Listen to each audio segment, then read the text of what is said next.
जन्माद्यस्य यतोन्मयादितरतश्चार्थेष्वविघ्नेश्वराट् तेने ब्रह्महृदाय आदिकवये मुह्यन्ति यं सूरयः तेजो वारिमृदां यथा विनिमयो यत्र त्रिसर्गो मृषा धाम्ना स्वेन सदा निरस्तकुहकं सत्यं परं धीमहि सृष्टिस्थित्यप्यहेया नियतिदृशितमो बन्धमोक्षाश्च यस्यात् अस्य श्री ब्रह्मरुद्र प्रभृतिसुरनरद्वेषशत्रुत्मकस्य विष्णोर्व्यस्ताः समस्ताः सकलगुणनिधिः सर्वदोषव्यपेतः पूर्णानन्दाप्ययो यो गुरुरपि परमश्चिन्तयेतं महान्तम् धर्मप्रोज्झितकैतवोऽत्र परमः निर्मत्सराणां सतां वेद्यं वास्तवमत्र वस्तु शिवदं तापत्रयोन्मूलनं श्रीमद्भागवते महामुनिकृते किं वा परैः ईश्वरः सद्यो हृदि अवरुध्यतेऽत्र कृतिभिः शुश्रूषुभिस्तक्षणात् निगमकल्पतरोर्गलितं फलं शुकमुखात् अमृतद्रवसंयुतं पिबत भागवतं रसम् आलयं मुहुरहो रसिकाः भुवि भावुकाः अभ्रमं भङ्गरहितम् अजडं विमलं सदा आनन्दतीर्थमतुलं भजे तापत्रयापहं भवति यदनुभावात् एडमूकोऽपि वाग्मी जडमतिरपि जन्तुर्जायते प्राज्ञमौलिः सकलवचनचेतो देवता भारती सा मम वचसि निधत्तां सन्निधिं मानसे च अस्मद्गुरुसमारम्भां टीकाकृत्पादमध्यगां श्रीमदाचार्यपर्यन्तां वन्दे गुरुपरम्परां विद्यायां विबुधाचार्यं वेदज्ञानाब्धिचन्दिरं दुर्मतध्वान्तमार्ताण्डं सत्यध्यानमुनिं भजे पञ्चाशद्वर्षपर्यन्तं सततं रामपूजकः श्रीसत्यप्रमोदगुरुराट् भासतां नो हृदम्बरे बन्धुस्त्वं गुरुरिष्टदैवतमिति त्वत्पादपङ्केरुहं प्राप्तं मां परिपालयेति सततं याचे निबद्धाञ्जलिः चित्तं मद्गुणदोषचिन्तनविधौ नूनं मनाङ्मा कृताः श्रीसत्यात्मगुरो त्वदङ्घ्रियुगलं हित्वा न मे सद्गतिः यैरहं शुकवत् सम्यक् शिक्षितोऽस्मि कृपालुभिः तान् वन्दे धेनुपाचार्यान् तत्त्वज्ञानार्थसिद्धये श्रीगुरुभ्यो नमः हरिः ओं हरिः ओं हरिः ओं स्वस्तिस्तु अशेषसन्मङ्गलानि सन्तु श्लोकैकश्रवणपठनमात्रेण वक्तुश्च श्रोतॄणां निखिलकलिकृतकल्मषापनोदनपुडुतले धर्माद्यखिलपुरुषार्थसाधने भूते अद्य श्रीमद्भागवते प्रथमस्कन्धान्तर्गतः प्रारम्भे सति किञ्चित् पूर्वकथानुवादः हरिः ओं हरिः ओं हरिः ओं ನಿನ್ನೆ ನಾವು ಪ್ರತಿಯೊಂದು ಕ್ರಿಯೆಗಳಲ್ಲಿಯೂ ಭಗವಂತನೇ ತನ್ನಾಮಕ ತನ್ನಿಯಾಮಕ ತತ್ಪ್ರೇರಕನಾಗಿ ಪ್ರೇರಣೆಯನ್ನು ಮಾಡ್ತಾ ಇದ್ದಾನೆ. ಎಲ್ಲವೂ ಅವನೇ ಮಾಡ್ತಾ ಇದ್ದಾನೆ. ಅವನ ಪ್ರೀತಿಗಾಗಿ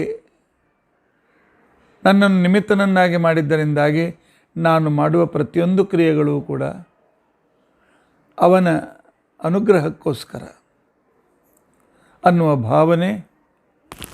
ಇದಕ್ಕೆ ನಾವು ಶ್ರೇಯೋ ಮಾರ್ಗ ಅಂತ ತಿಳ್ಕೊಂಡಂತೇಳಿ ಕರೆದಿದ್ದೇವೆ. ಆನಂತರ ಜಗತ್ತಿನಲ್ಲಿ ಎಂದಿಗೂ ವಿನಾಶವನ್ನು ಹೊಂದದ ಆನಂತರ ಸಮ ಅಧಿಕಾರಿಲ್ಲದೇ ಇರತಕ್ಕಂತಹ ಅದ್ಭುತ ಶಕ್ತಿ ಸಾಮರ್ಥ್ಯ ಏನಿದೆ ಅದೇ ತತ್ವ ಅಂತ ತಿಳ್ಕೊಂಡಂತೆ ಅನ್ನೋದನ್ನು ನಾವು ಕೇಳಿ ತಿಳಿದಿದ್ದೇವೆ. ಆ ತತ್ವವನ್ನೇ ಯಾವಾಗಲೂ ನಾವು ಪ್ರೀತಿಸಲಿಕ್ಕೆ ಪ್ರಾರಂಭ ಮಾಡಿದಾಗ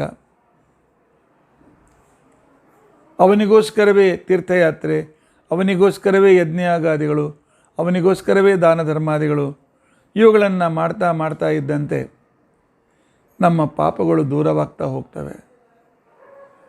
ಪಾಪಗಳು ದೂರವಾದಂತೆ ಜ್ಞಾನದ ಕಡೆಯಲ್ಲಿ ನಮ್ಮ ಪ್ರವೃತ್ತಿ ಹೆಚ್ಚಾಗ್ತದೆ. ನಮ್ಮ ಪಾಪ ದೂರ ಆಗಿದೆ ತಿಳಿದುಕೊಳ್ಳೋದು ಹೇಗೆ? ದೇವರು ಲೆಟರ್ ಕಳಿಸ್ತಾನೆ? ಇಲ್ಲ. ದೇವರು ಯಾವಾಗ ನಾವು ಶಾಸ್ತ್ರ ಓದಬೇಕು, ಇನ್ನೂ ಕೇಳಬೇಕು, ಇನ್ನೂ ತಿಳ್ಕೊಳ್ಬೇಕು ಅಂಥೇಳಿ ನಮಗೆ ಪ್ರವೃತ್ತಿ ಉಂಟಾಗ್ತದೆ, ಆಗ ತಿಳಿದುಕೊಳ್ಳಿ ನಾವು ಮಾಡಿದ ದಾನ ಧರ್ಮ ಯಜ್ಞ ಯಾಗ ಇವೆಲ್ಲವೂ ಕೂಡ ಇವತ್ತು ಫಲೀಭೂತವಾಗಿ ನಮ್ಮ ಹತ್ರ ಬಂದಿವೆ ಅಂತ ತಿಳ್ಕೊಂಡಂತೇಳಿ ಆ ಭಗವಂತನ ಸತತ ಶ್ರವಣ ಮನನಾದಿಗಳಿಂದ ನಮ್ಮ ಪಾಪಗಳು ದೂರವಾದಂತೆ ನಮ್ಮ ಎಲ್ಲ ಕಷ್ಟಗಳು ದೂರವಾಗ್ತದೆ. ನಮ್ಮ ಕಷ್ಟಗಳು ದೂರವಾದಂತೆ ನಮ್ಮ ಚಿಂತೆ ದೂರವಾಗ್ತದೆ. ನಮ್ಮ ಚಿಂತೆ ದೂರವಾದಂತೆ ಭಗವಂತನಲ್ಲಿ ಇನ್ನೂ ಏಕಾಗ್ರತೆ ಬರ್ತದೆ. ಅದು ಏಕಾಗ್ರತೆ ಬಂದಂತೆ ಕ್ರಮವಾಗಿ ರಜೋಗುಣ ಪ್ರಧಾನವಾಗಿರ್ತಕ್ಕಂತಹ ನಮ್ಮ ಏನು ಜಗತ್ತಿನಲ್ಲಿರ್ತಕ್ಕಂಥ ಒಂದು ಪ್ರವೃತ್ತಿ ಅಂತ ಏನಿದೆ, ಭೋಗದ ಪ್ರವೃತ್ತಿ ಸಂಪೂರ್ಣ ಕಡಿಮೆ ಆಗ್ತದೆ. ಪರಮಾತ್ಮನನ್ನೇ ಪ್ರೀತಿಸಲಿಕ್ಕೆ ಪ್ರಾರಂಭ ಮಾಡ್ತೇವೆ. ಆಗ ನಮ್ಮ ಪ್ರತಿಕ್ಷಣವೂ ಕೂಡ ಭಗವಂತನನ್ನೇ ನಮ್ಮ ಮನಸ್ಸು, ನಮ್ಮ ಈ ಮನಸ್ಸು ಬುದ್ಧಿಗಳಿಂದ ಭಗವಂತನನ್ನೇ ಚಿಂತನೆ ಮಾಡಲಿಕ್ಕೆ ಪ್ರಾರಂಭ ಮಾಡಿದಾಗ ಪರಮಾತ್ಮ ಅನುಗ್ರಹ ಮಾಡಿ ನಮಗೆ ಅಪರೋಕ್ಷ ಜ್ಞಾನವನ್ನು ಕೊಡ್ತಾನೆ. ಅಪರೋಕ್ಷ ಜ್ಞಾನ ಕೊಟ್ಟಾಗ ಲಿಂಗ ಶರೀರ ನಿರ್ವೀರ್ಯವಾಗ್ತಾ ಬಂದು ಆನಂತರ ಒಂದು ದಿವಸ ಪರಮಾತ್ಮನ ಪರಮಾನುಗ್ರಹವಾಗಿ ನಾವು ಮೋಕ್ಷವನ್ನು ಪಡಿತೇವೆ ಅನ್ನುವ ವಿಚಾರ ನಾವು ನಿನ್ನಿನ ದಿವಸ ಅಪರೋಕ್ಷ ಜ್ಞಾನದಿಂದ ತಿಳಿದುಕೊಂಡಿದ್ದೇವೆ. ಆದರೆ ಸಮಾಜದಲ್ಲಿದ್ದಾಗ ಅನೇಕ ಜನರು ಅನೇಕ ವಿಚಾರಗಳನ್ನು ನಮ್ಮ ಎದುರುಗಿಟ್ಟಾಗ ಕೆಲವು ಆಕರ್ಷಕವಾದಂಥ ಸಿದ್ಧಾಂತಗಳಿವೆ. ದೇವರು ಅಂತ ಇವರತ್ತು ಇನ್ನೊಬ್ಬರು ಆಗ್ತದೆ, ನಾವೇ ದೇವರಿದ್ದೇವೆ. ಕೇವಲ ಈ ಸಂಸಾರದ ಅಜ್ಞಾನದ ಭೋಗದ ಮೋಹದಲ್ಲಿ ಬಿದ್ದು ಮಾಯಾ ಮೋಹದಗಳಲ್ಲಿ ಸಿಲುಕಿ ನಾವು ದೇವರಲ್ಲ ಅಂತ ತಿಳ್ಕೊಂಡಂಥೇಳಿ ಅತ್ಯಂತ ದುಃಖಿತರಾಗ್ತಾ ಇದ್ದೇವೆ, ಕಷ್ಟದಲ್ಲಿದ್ದೇವೆ. ನಾವು ಅದು ರೀತಿಯಾಗಿರ್ತಕ್ಕಂಥ ರೀತಿಯಿಂದ ಪೀಡಿತರಾಗ್ತಾ ಇದ್ದೇವೆ. ಯಾವಾಗ ನಾನೇ ಬ್ರಹ್ಮ ಅಂತ ತಿಳ್ಕೊಂಡಂಥ ಜ್ಞಾನವಾಗ್ತದೆ, ಆಗ ಸಂಪೂರ್ಣವಾಗಿರ್ತಕ್ಕಂಥ ರೀತಿಯಲ್ಲಿ ನನ್ನ ಮಾಯಾ ಅಜ್ಞಾನ ಹೊರಟೋಗ್ಬಿಡ್ತದೆ. ಆ ಅಜ್ಞಾನದ ಕಳಚ ಬಿದ್ದಾಕ್ಷಣಕ್ಕೇನೆ ನಾನು ಬ್ರಹ್ಮ ಅಂತಕ್ಕಂಥ ಒಂದು ಅನುಭವ, ಅದು ನಂತರ ಕ್ರಮವಾಗಿ ಶುದ್ಧ ಬುದ್ಧ ಮುಕ್ತ ಸ್ವಭಾವನಾಗಿ ಸಕಲ ದುಃಖಗಳಿಂದ ಮುಕ್ತನಾಗಿ ನಾನು ಈ ಸಂಸಾರದ ಬಂಧನದಿಂದ ಮುಕ್ತನಾಗ್ತೇನೆ ಅಂತಕ್ಕಂಥ ಒಂದು ಆಕರ್ಷಕ ಮತ ಇದೆ. ಇನ್ನು ನಾವೇ ದೇವರಾಗ್ತೇವೆ, ನಾವು ದೇವರ ಅಂಶ ಇದ್ದೇವೆ ಅಂತಕೊಂಡಂತಕ್ಕಂಥ ಇನ್ನೊಂದು ವಿಚಾರಧಾರೆ.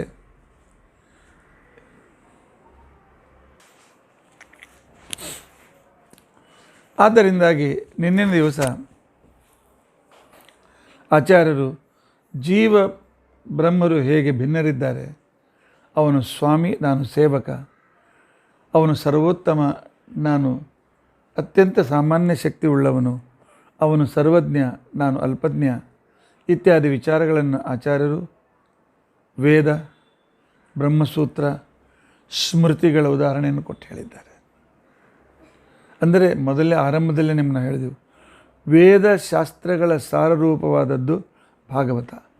ಭಾಗವತ ಏನೋ ಮುದುಕರು ಕೇಳ್ತಕ್ಕಂಥ, ಆನಂತರ ಯಾರೋ ಮುದುಕಿಯರು ಕೇಳ್ತಕ್ಕಂಥ ಒಂದು ಪುರಾಣ ಅಂತ ತಿಳ್ಕೊಂಡಂಥ ಅನ್ನೋ ಕಲ್ಪನೆ ಈಗ ಸಾಕಷ್ಟು ಕಡಿಮೆಯಾಗಿದೆ. ಮೊದಲು ಪಂಡಿತರಿರ್ತಕ್ಕಂಥ ಸಂದರ್ಭದಲ್ಲಿ ಅಥವಾ ಬಹಳ ಓದ್ತಿರ್ತಕ್ಕಂಥ ಸಂದರ್ಭದಲ್ಲಿ ಈ ರೀತಿಯಾಗಿರ್ತಕ್ಕಂಥ ಒಂದು ಭಾವನೆ ಇತ್ತು. ನಮ್ಮಲ್ಲಿ ಪಾಂಡುರಂಗಿ ಕೇಶವಾಚಾರ್ಯರು ಅಂಥೇಳಿ ಶ್ರೀಮನ್ ನ್ಯಾಯಸುಧಾಕ್ಕೆ ಶೇಷವಾಕ್ಯಾರ್ಥ ಚಂದ್ರಿಕಾ ಅಂಥೇಳಿ ಮಹಾನ್ ಶ್ರೇಷ್ಠ ಗ್ರಂಥ ಬರೆದವರು. ಅವರು ಯಾದವಾರ್ಯರು ಕೂಡ ಸುಧಾಕ್ಕೆ ವ್ಯಾಖ್ಯಾನ ಬರೆದಿದ್ದಾರೆ. ಯಾದವಾರಿಗೆ ತಮಾಷೆ ಮಾಡ್ತಾ ಇದ್ರಂತೆ, ಏನು ಸುಧಾ ವ್ಯಾಖ್ಯಾನ ಬರೀತೀರಿ, ಅದ್ರ ಜೊತೆ ಭಾಗವತ್ ಪುರಾಣನೂ ಹೇಳ್ತೀರಿ, ಈ ರೀತಿಯಾದಂಥ ಚರ್ಚಾತ್ಮಕವಾದಂಥ ಸಕಲ ಶಾಸ್ತ್ರ ಸಾರೂಪ ಅಂತ ಬಿಟ್ಟು ಇದನ್ನು ಏನು ಮಾಡ್ತೀರಿ? ಆದರೂ ಯಾದವಾರ್ಯರಿಗೆ ಭಾಗವತ ಮೇಲೆ ವಿಶ್ವಾಸ. ದಿನಾಲು ಸ್ನಾನಕ್ಕೆ ಹೋಗಬೇಕಾಗಿದ್ದರೆ ಈ ಕೇಶವಾಚಾರ್ಯರ ಮನೆ ಮೇಲಿಂದ ಹೋಗಬೇಕಾಗ್ತಾಯಿತ್ತು. ಹೋಗುವಾಗ ಇವರು ಭೇಟಿಯಾಗಬೇಕು. ದೊಡ್ಡ ಇಬ್ಬರು ಪರಸ್ಪರ ಮಹಾನ್ ವಿದ್ವಾಂಸರು. ಆದರೂ ಅವರು ಮೂಲತಃ ಮಹಾರಾಷ್ಟ್ರದಿಂದ ಬಂದಿದ್ದರಿಂದಾಗಿ ಕೇಶವಾಚಾರ್ಯರಿಗೆ ಯಾದವಾರ್ಯ ಹೇಳ್ತಾಯಿದ್ರು, ಭಾಗವತ್ ಪಹ, ಸ್ವಲ್ಪ ಭಾಗವತ್ ನೋಡಿ, ಭಾಗವತ್ ಪಹ ಅಂತ ತಿಳ್ಕೊಂಡು ಅಂತ ಹೇಳ್ತಾಯಿದ್ರು. ಏನೋ ಹೇಳ್ತಾರೆ ಬಿಡು ಅಂತ ತಿಳ್ಕೊಂಡು ಅಂತೇಳಿ ಅವರ ಲಕ್ಷ್ಯ ಕೊಡಲಿಲ್ಲ. ಆಗ ಯಾದವಾರ್ಯರ ವಯಸ್ಸಾಗಿತ್ತು. ಅವರು ದೇಹವನ್ನು ಬಿಟ್ಟ ಮೇಲೆ ಇಂಥ ಮಹಾನ್ ವ್ಯಕ್ತಿಯ ಅಸ್ಥಿಗಳನ್ನು ನಾನೇ ವಿಸರ್ಜನೆ ಮಾಡಿಬಿಡ್ತೇನೆ, ಶೂರ್ಪಾಲಯಕ್ಕೆ ಹೋಗಿ ಅಂತ ಹೇಳಿ ಕೇಶವಾಚಾರ್ಯರು ಅಸ್ಥಿಗಳ ಗಂಟನ್ನು ತೆಗೆದುಕೊಂಡು ಹೊರಟಿದ್ದಾರೆ. ನಡೀತಾ ಹೋಗ್ತಕ್ಕಂಥ ಕ್ರಮ ದಂಧೆಯಲ್ಲಿ ರಾತ್ರಿ ಆಯಿತು. ಅದನ್ನು ಬದಿಯಲ್ಲಿಟ್ಟುಕೊಂಡು ಗಿಡದ ಕೆಳಗೆ ವಿಶ್ರಾಂತಿ ತೆಗೆದುಕೊಳ್ತಾ ಇದ್ದಾರೆ. ಆ ಏಕಾಂತ ಸ್ಥಳದಲ್ಲೂ ಧ್ವನಿ ಬರ್ತಾ ಇದೆ, ಭಾಗವತ್ ಪಹ ಅಂತ. ಆಗ ಲಕ್ಷ್ಯ ಕೊಟ್ಟು ನೋಡಿದಾಗ ಯಾದವಾರ್ಯರ ಎಲುಬುಗಳ ಮೂಳೆಗಳಿಂದ ಈ ಶಬ್ದ ಬರ್ತಿತ್ತಂತೆ. ಹಾಗಾದರೆ ಭಾಗವತ್ ಏನಿದೆ ನೋಡೋಣ ಅಂತ ತಿಳ್ಕೊಂಡು ಅಂತೇಳಿ ಕೇಶವಾಚಾರ್ಯರಿಗೆ ಮನಸ್ಸಿಗೆ ಬಂತು. ನಂತರ ಹೋಗಿ ಅಲ್ಲಿ ಅಸ್ಥಿ ವಿಸರ್ಜನೆ ಮಾಡುವಾಗ ಹಾಲಿನಿಂದ ಅಭಿಷೇಕ ಮಾಡಿದಾಗ ಅವೆಲ್ಲೂ ಚಕ್ರಾಂಕಿತವಾಗಿ ಪರಿಣತವಾಗಿದೆ. ಶೂರ್ಪಾಲಯದಲ್ಲಿ ಸ್ವಲ್ಪ ಮುಂದೆ ನದಿಯಲ್ಲಿ ಅಲ್ಲಿ ವಿಸರ್ಜನೆ ಮಾಡಿದರೆ ಚಕ್ರತೀರ್ಥ ಅಂತ ಪ್ರಸಿದ್ಧಿ ಇದೆ. ಮನೆಗೆ ಬಂದರು, ಎಲ್ಲ ಯಾದವಾರ್ಯರ ಇದು ಮುಗೀತು. ಆಗ ಕೇಶವಾಚಾರ್ಯ ತಾಯಿ ಹೇಳಿದ್ಲು, ದಿನಾಲು ಯಾದವಾರ್ಯರ ಹತ್ರ ಭಾಗವತ ಕೇಳೇ ಊಟ ಮಾಡ್ತಾಯಿದ್ದೆ ನಾನು, ಆದ್ದರಿಂದಾಗಿ ನಾನು ಊಟ ಮಾಡಬೇಕು ಅಂದರೆ ಭಾಗವತ ಹೇಳು ಅಂತ ತಿಳ್ಕೊಂಡೆ. ಈಗೊಂದು ಅನಿವಾರ್ಯವಾಯಿತು. ಯಾವಾಗ ಭಾಗವತ ನೋಡ್ಲಿಕ್ಕೆ ಪ್ರಾರಂಭ ಮಾಡಿದರು, ಅವರಿಗೆ ಒಂದೇ ಶ್ಲೋಕದಲ್ಲಿ ಸಂಪೂರ್ಣವಾದಂಥ ವೇದಗಳು, ಶಾಸ್ತ್ರಗಳು, ಉಪನಿಷತ್ತುಗಳು, ಬ್ರಹ್ಮಸೂತ್ರ, ಭಗವದ್ಗೀತೆ ಎಲ್ಲ ಕಾಣಿಸ್ಲಿಕ್ಕೆ ಪ್ರಾರಂಭ.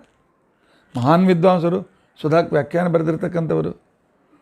ಆಗ ಅವರು ಹೇಳ್ತಾರೆ, ಯುಕ್ತಿಯ ವಿಚಾರಗಳು ಸಾಕಷ್ಟು ಭಾಗವತದಲ್ಲಿ ಬಂದಿವೆ, ಆದರೆ ತಾರ್ಕಿಕವಾದಂಥ ಪೂರ್ವ ಪಕ್ಷದ ಖಂಡನ ಮಂಡನೆ ಬಿಟ್ಟರೆ ಸಂಪೂರ್ಣ ಸುಧಾದಲ್ಲಿ ಹೇಳಿದ ಎಲ್ಲ ಪ್ರಮೇಯಗಳು ಇಲ್ಲಿ ಬಂದಿವೆ ಅಂತ ಅನ್ನೋದು ಪ್ರತ್ಯಕ್ಷವಾಯಿತು.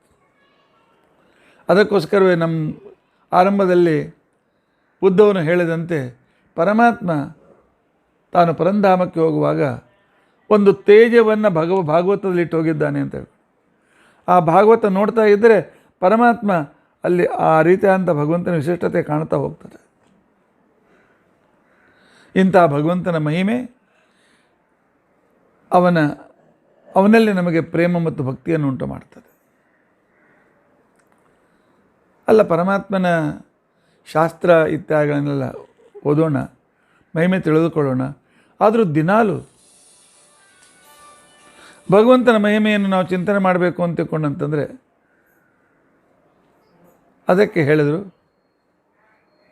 ಮತ್ತು ನಿನ್ನೆ ನಾವು ಸೂಚನೆ ಮಾಡಿದೆ, ಭಗವಂತನ ಅವತಾರಗಳಿಂದ ಅವನ ಮಹಿಮೆಗಳು ಗೊತ್ತಾಗ್ತದೆ ಅಂತ ತಿಳ್ಕೊಂಡಂತೆ.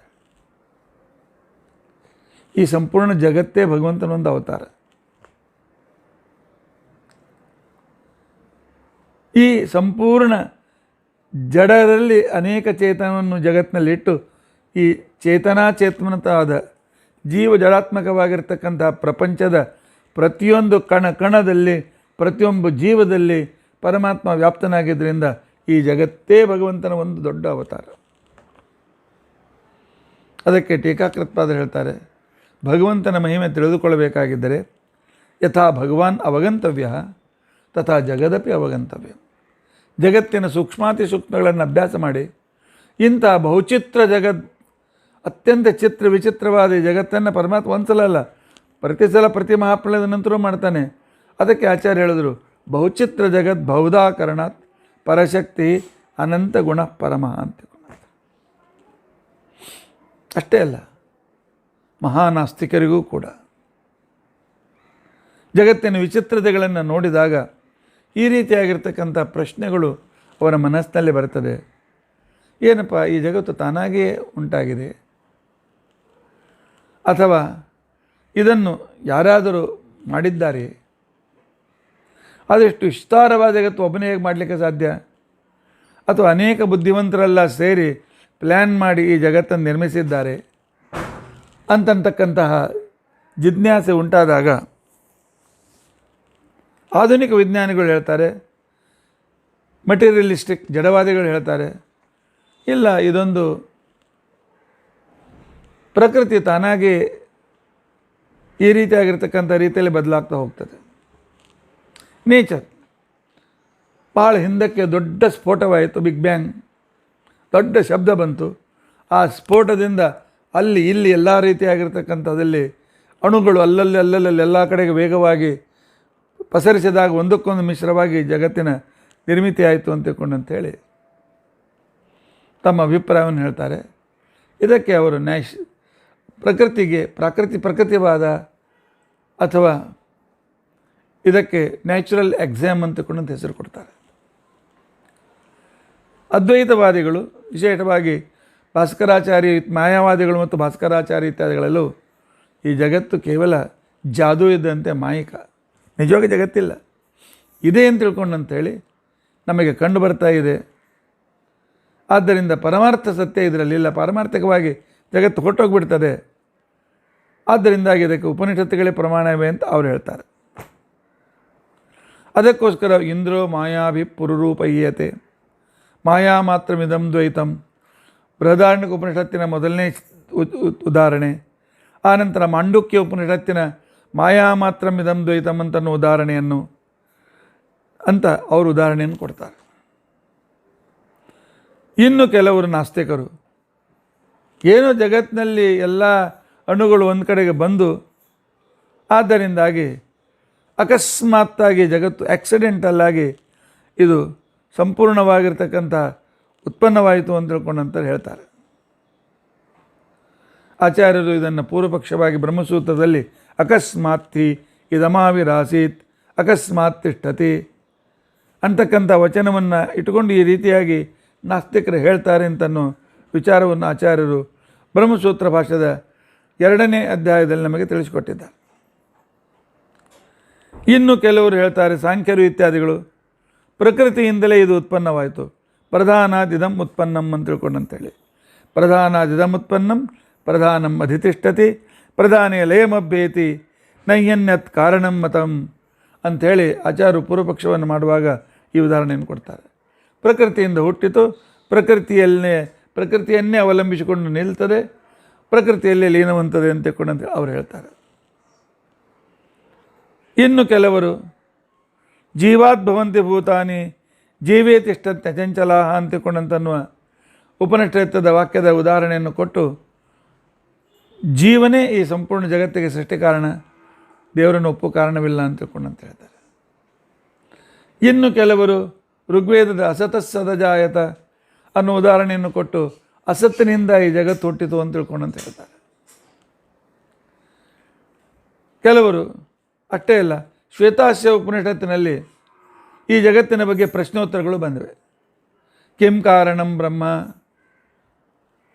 ಕುತಃ ಸ್ಮ ಜಾತಃ, ಬ್ರಹ್ಮನು ಯಾಕೆ ಯಾವ ಕಾರಣದಿಂದ ಸೃಷ್ಟಿ ಮಾಡ್ತಾನೆ, ನಾವು ಎಲ್ಲಿಂದ ಹುಟ್ಟಿದ್ದೇವೆ, ನಾವು ಯಾರಿಂದ ಜೀವಿತವಿದ್ದೇವೆ, ಯಾರಿಂದ ನಾವು ಸ್ಥಿರವಾಗಿದ್ದೇವೆ, ಯಾರಿಂದ ಈ ಜಗತ್ತಿನ ವ್ಯವಸ್ಥೆ ನಡೆದಿದೆ ಅಂಥೇಳಿ ಪ್ರಶ್ನೆಯನ್ನು ಮಾಡಿಕೊಂಡು ಆ ಕಾಲದಲ್ಲಿ ಕಾಲ, ಸ್ವಭಾವ, ನಿಯತಿ, ಭೂತಾನಿ, ಯೋನಿ, ಪುರುಷ ಇತ್ಯಾದಿಗಳು ಚಿಂತ್ಯಂ ಅಂತ ತಿಳ್ಕೊಂಡಂಥೇಳಿ ಈ ರೀತಿಯಾಗಿ ಪ್ರಕೃತಿಯಿಂದಲೇ ಇದೆಲ್ಲವೂ ಆಗಿದೆ ಅಂತ ತಿಳ್ಕೊಂಡಂತಕ್ಕಂಥ ವಾದವನ್ನು ಕೂಡ ಮಂಡಿಸ್ತಾರೆ. ಆಚಾರ್ಯರು ತಮ್ಮ ನ್ಯಾಯಸುಧಾದಿ ಗ್ರಂಥಗಳಲ್ಲಿ, ಬ್ರಹ್ಮಸೂತ್ರ ಭಾಷ್ಯ ನ್ಯಾಯಸುಧಾದಿ ಗ್ರಂಥಗಳಲ್ಲಿ ಇವೆಲ್ಲ ಮತಗಳನ್ನು ಖಂಡನ ಮಾಡಿದ್ದಾರೆ. ಒಂದು ಸಂಕ್ಷಿಪ್ತವಾಗಿ ಅದನ್ನು ಅದರ ಏನಂತ ಹೇಳ್ತಾರೆ, ಹದ್ದು ತಾನು ಪ್ರಾಣಿಯಿಂದ ಎತ್ತರದಿಂದ ಕೆಳಗಿನ ವಸ್ತು ನೋಡಿ ಕೆಳಗೆ ಬರ್ತದೆ. ಅಂದರೆ ಸಂಕ್ಷಿಪ್ತವಾಗಿ ಅದನ್ನು ನಾವು ನೋಡೋದಕ್ಕೋಸ್ಕರ ನಾವು ಪ್ರಯತ್ನಿಸೋಣ. ವಿಹಂಗಮ ದೃಷ್ಟಿ ಅಥವಾ ವಿಹಂಗಮ ನೋಟ ಅಂತ ತಿಳ್ಕೊಂಡಂತೇಳಿ ಸಾಹಿತ್ಯದಲ್ಲಿ ಕರೀತಾರೆ. ಆ ವಿಹಂಗಮ ದೃಷ್ಟಿಯಿಂದ ನೋಡಿದರೆ ನೇಚರೇ ಇದನ್ನು ಮಾಡ್ತದೆ. ನೇಚರ್ದಿಂದ ಸೃಷ್ಟಿ ಅಂತಕ್ಕಂಥದ್ದು ಇದೊಂದು ನಾವು ಸ್ವೀಕಾರ ಮಾಡಿರ್ತಕ್ಕಂಥ ಒಂದು ಅಸಂಪ್ಷನ್, ನ್ಯಾಚುರಲ್ ಎಕ್ಸಾಮ್.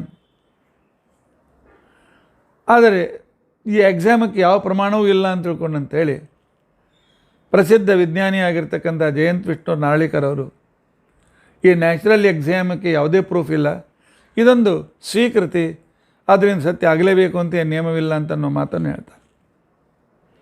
ಮತ್ತು ಜಡವಾದ ಪ್ರಕೃತಿ ತನಗೆ ಬೇಕಾದ ರೀತಿಯಿಂದ ಹೇಳ್ಕೊಂಡು ಜಗತ್ತಿನಲ್ಲಿ ಒಂದು ವ್ಯವಸ್ಥೆ ಇದೆ. ಪ್ರಕೃತಿ ತಾನಾಗಿ ಒಂದು ವ್ಯವಸ್ಥೆಯನ್ನು ಮಾಡಲಿಕ್ಕೆ ಸಾಧ್ಯವಿಲ್ಲ.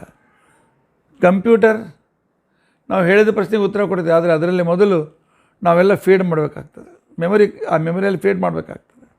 ಆಗ ಆ ರೀತಿಯಾಗಿರ್ತಕ್ಕಂಥ ಪ್ರೇರಣೆ ಕೊಟ್ಟರೆ ಅದು ತನ್ನ ಕೆಲಸವನ್ನು ತೋರಿಸ್ಕೊಡ್ತದೆ. ಜಡಕ್ಕೆ ಪ್ರೇರಕರು ಬೇಕು. ಈ ಲೈಟ್ ಹತ್ಕೊಳ್ಬೇಕಾದ್ರೆ ಬಟನ್ ಹಾಕ್ತಕ್ಕಂಥವನು ಬೇಕು. ಈ ರೀತಿಯಾಗಿರ್ತಕ್ಕಂಥದ್ದನ್ನು ನೀವು ವಿಡಿಯೋ ಮಾಡಿ ಜಗತ್ತಿಗೆ ಪ್ರಸಾರ ಮಾಡ್ತಾ ಇದ್ದೀರಿ. ಅದಕ್ಕೋಸ್ಕರ ಹೇಳ್ತಕ್ಕಂಥ ಒಬ್ಬ ಚೇತನ ಬೇಕೇ ಬೇಕು. ಇಲ್ಲ ತಾನಾಗಿ ಪ್ರವಚನಗಳು ವಿಡಿಯೋ ಆಗಿ ವಾಟ್ಸಪ್ನಲ್ಲಿ ಇದರಲ್ಲಿ ಬರೋದಿಲ್ಲ. ಆದ್ದರಿಂದಾಗಿ ಮತ್ತು ಉಳಿದವರಿಗೆ ಶ್ರುತಿ ಸ್ಮೃತಿಗಳು ಉದಾಹರಣೆ ಕೊಡ್ತಕ್ಕಂಥವರಿಗೆ ಉತ್ತರ ಈ ರೀತಿಯಾಗಿದೆ. ಶ್ರುತಯ ಸ್ಮೃತಯಶ್ಚ ಭಗವತಃ ಮಾಮಾತ್ಮ್ಯಂ ಅವಗಮಯಿತು ತೇನೇವ ಕೃತಾಂ ಸೃಷ್ಟಿಂ ವ್ಯಾಖ್ಯಾಸ್ಯಂತಿ. ಅವರು ಪರಮಾತ್ಮನ ಸೃಷ್ಟಿಯನ್ನೇ ಎಲ್ಲ ಶ್ರುತಿಗಳು ವಿಶೇಷವಾದ ರೀತಿಯಲ್ಲಿ ತಿಳಿಸಿಕೊಡ್ತದೆ. ಅನಂತವಾದ ಚಿತ್ರ ವಿಚಿತ್ರವಾದ ಈ ವಿಶ್ವದಲ್ಲಿ ಮಾಡ್ತಕ್ಕಂಥ ಒಬ್ಬ ವ್ಯಕ್ತಿ ಸರ್ವಜ್ಞನಾಗಿರಲೇಬೇಕು. ಜಡ ತಾನಾಗಿ ಸೃಷ್ಟಿಯನ್ನು ಮಾಡಲಿಕ್ಕೆ ಆಗೋದಿಲ್ಲ. ನನಗೆ ಏನಾದರೂ ಮೊಬೈಲಲ್ಲಿ ಕೆಲಸ ಮಾಡಬೇಕಾಗಿದ್ದರೆ ಮೊಬೈಲ್ ತಿಳ್ಕೋರನ್ನು ಕೇಳ್ಕೊಂಡು ನಾನು ಮಾಡ್ತೇನೆ. ನನಗೆ ಜ್ಞಾನ ಇಲ್ಲದೆ ನಾನು ಸೃಷ್ಟಿ ಮಾಡಲಿಕ್ಕೆ ಆಗೋದಿಲ್ಲ. ಜ್ಞಾನವಿಲ್ಲದೆ ಈ ವ್ಯವಸ್ಥಿತವಾದ ಸೃಷ್ಟಿ ಆಗೋದಿಲ್ಲ. ಸೂರ್ಯನ ಬೆಳಕಿನಿಂದ ಬಾಷ್ಪೀಕರಣದಿಂದ ಮೋಡ, ಮತ್ತೆ ಪುನಃ ಮಳೆ. ಆ ಮೋಡ ಹುಟ್ಟಬೇಕಾದರೆ ಯಜ್ಞಗಳು, ಆ ಯಜ್ಞಗಳನ್ನು ಮಾಡಬೇಕಾಗಿರ್ತಕ್ಕಂಥ ಜ್ಞಾನಿಗಳು. ಪರಮಾತ್ಮ ಯಜ್ಞಾತ್ ಭವಂತಿ ಭೂತಾನಿ, ಯಜ್ಞಾತ್ ಪರ್ಜನ್ಯಾತ್ ಅನ್ನ ಸಂಭವ ಅಂತ ತಿಳ್ಕೊಂಡು ಅಂತೇಳಿ ಅಂತಕ್ಕಂಥ ಅನ್ನಾತ್ ಭವಂತಿ ಭೂತಾನಿ. ಆದ್ದರಿಂದಾಗಿ ಯಜ್ಞ ಬ್ರಹ್ಮ ಸಮುದ್ಭವ ಇತ್ಯಾದಿ ಭಗವದ್ಗೀತೆ ಶ್ಲೋಕಗಳು ಯಜ್ಞಯಾಗಾದಿಗಳಿಂದ ಮೋಡ ಇತ್ಯಾದಿಗಳು, ಅದರಿಂದ ಮಳೆ, ಅದರಿಂದ ಧಾನ್ಯ, ಅದರಿಂದ ಆಹಾರ, ಅದರಿಂದ ಮನುಷ್ಯನ ಪೋಷಣೆ ಮತ್ತು ಆ ಮನುಷ್ಯನು ಮಾಡ್ತಕ್ಕಂಥ ಕ್ರಿಯೆಗಳು, ಈ ಸೈಕಲ್ ನಡೀತಾನೆ ಇರ್ತದೆ. ಆದ್ದರಿಂದಾಗಿ ಶಾಸ್ತ್ರ ಹೇಳ್ತದೆ ಸತ್ಯಸ್ಸೋ ಮಹಿಮಾ ಅಸ್ಯ. ಪರಮಾತ್ಮನ ಈ ಸಂಪೂರ್ಣ ಜಗತ್ತು ಸತ್ಯ ಅಷ್ಟೇ ಅಲ್ಲ, ಆ ಸತ್ಯವಾದ ಜಗತ್ತನ್ನು ಪರಮಾತ್ಮನೇ ಸೃಷ್ಟಿ ಮಾಡಿದ್ದಾನೆ ಅನ್ನೋದನ್ನು ನಿನ್ನಿನ ದಿವಸ ಋಗ್ವೇದ ಸಂಹಿತಾದ ಮಾತನ್ನು ಯಜ್ಞೇಶು ವಿಪ್ರರಾಜ್ಯೆ, ಅನೇಕ ಜ್ಞಾನಿಗಳಾದ ಬ್ರಾಹ್ಮಣರು ಯಜ್ಞವನ್ನು ಮಾಡ್ತಾ ಇರತಕ್ಕಂಥ ಸಂದರ್ಭದಲ್ಲಿ ಈ ಜಗತ್ತು ಸತ್ಯ, ಈ ಸತ್ಯನಾದ ಪರಮಾತ್ಮನೇ ಮಾಡಿದ್ದಾನೆ, ಅವನಿಗೆ ಆಹುತಿಗಳನ್ನು ಕೊಡ್ತೇವೆ ಅಂತ ತಿಳ್ಕೊಂಡಂಥೇಳಿ ಸಹ ಜಗತ್ ಸೃಷ್ಟ ರೂಪದಿಂದ ಇರತಕ್ಕಂತಹ ಪರಮೇಶ್ವರನಾದ ಆ ಭಗವಂತನಿಂದಲೇ ಈ ಸತ್ಯವಾದ ಮಹಿಮೆ ಜಗತ್ತು ಉತ್ಪನ್ನವಾಗಿದೆ. ಆದ್ದರಿಂದಾಗಿ ಆ ಪುಣ್ಯಕಾಲದಲ್ಲಿ ಶವಃ ಗೃಣೆ, ಆ ಪರಮಾತ್ಮ ನಮಗೆ ಸುಖವನ್ನು ಕೊಡಲಿ ಅಂತ ನಾವು ಸ್ತೋತ್ರ ಮಾಡ್ತೇವೆ ಅಂಥೇಳಿ ಸತ್ಯದ ಜಗತ್ತಿನಲ್ಲಿ ಅಲ್ಲಿ ಹೇಳಿದ್ದಾರೆ. ವಿಶ್ವಂ ಸತ್ಯಂ ಭಗವಾನ ಅಂತಕ್ಕಂಥ ಮಂತ್ರವೂ ಕೂಡ ನಿನ್ನಿನ ದಿವಸ ಅದನ್ನು ಹೇಳಿದ್ದೇವೆ. ಅಲ್ಲಿ ಇಂದ್ರ ಬೃಹಸ್ಪತಿಗಳೇ, ನೀವು ನಿಮ್ಮಲ್ಲಿದ್ದ ಪರಮಾತ್ಮನಿಂದ ಇಟ್ಟುಕೊಂಡು ಜಗತ್ತನ್ನು ಸೃಷ್ಟಿಯನ್ನು ಮಾಡ್ತಾ ಇದ್ದೀರಿ, ಅದು ಸತ್ಯವೇ ಆಗಿದೆ. ಆದ್ದರಿಂದಾಗಿ ಅಪ್ದೇವತೆಗಳೇ, ನೀವು ಕೂಡ ಸತ್ಯವಾದ ಈ ಜಗತ್ತನ್ನೇ ಸೃಷ್ಟಿ ಮಾಡ್ತೀರಿ ಅಂತ ತಿಳ್ಕೊಂಡಂತೇಳಿ ಅಂತಕ್ಕಂಥ ಮಾತನ್ನು ಹೇಳಿದ್ದಾರೆ. ಈಶಾವಾಸ್ಯ ಉಪನಿಷತ್ತು ಹೇಳ್ತದೆ ಪರಮಾತ್ಮ ಕವಿಹಿ ಸರ್ವಜ್ಞನಾಗಿದ್ದಾನೆ, ಮನೀಷಿ ಮನಸ್ಸಿನಿಂದ ಸಂಕಲ್ಪದಿಂದಲೇ ಜಗತ್ತಿನ ಸೃಷ್ಟ್ಯಾದಿಗಳನ್ನು ಮಾಡಲಿಕ್ಕೆ ಸಮರ್ಥನಾಗಿದ್ದಾನೆ, ಪರಿಭೂಹು ಸರ್ವೋತ್ತಮನಾಗಿದ್ದಾನೆ, ಸ್ವಯಂಭೂಹು ಅವನು ಸ್ವತಂತ್ರನಾಗಿದ್ದಾನೆ. ಆದರೆ ಒಂದೇ ಅಲ್ಲ, ಅನೇಕ ಸಲ ಶಾಶ್ವತೀಭ್ಯ ಸಮಾಭ್ಯ, ಅನೇಕ ಪ್ರಳಯದ ನಂತರವೂ ಕೂಡ ಈ ಸತ್ಯ ಜಗತ್ತನ್ನು ಪುನಃ ಪುನಃ ಅವನು ಸೃಷ್ಟಿ ಮಾಡ್ತಾ ಇದ್ದಾನೆ. ಋಗ್ವೇದ ಹೇಳ್ತಾರೆ, ಧ್ರುವಾಹಾದ್ಯವು ಧ್ರುವ ಪೃಥ್ವಿ, ಅವನೇ ಪರಮಾತ್ಮ ಸೃಷ್ಟಿ ಮಾಡ್ತಾನೆ ಅಂತ ತಿಳ್ಕೊಂಡಂತ ಹೇಳ್ತಾರೆ. ಶ್ವೇತಾಶ್ವರ ಉಪನಿಷತ್ತು ಸ್ಪಷ್ಟವಾಗಿ ಹೇಳ್ತಾರೆ, ಏ ಧ್ಯಾನ ಯೋಗಾನುಗತ ಪಶ್ಯನ್ ದೇವಾತ್ಮಶಕ್ತಿಂ ಸುಗುಣೈರ್ ನಿಗೂಢಾಂ.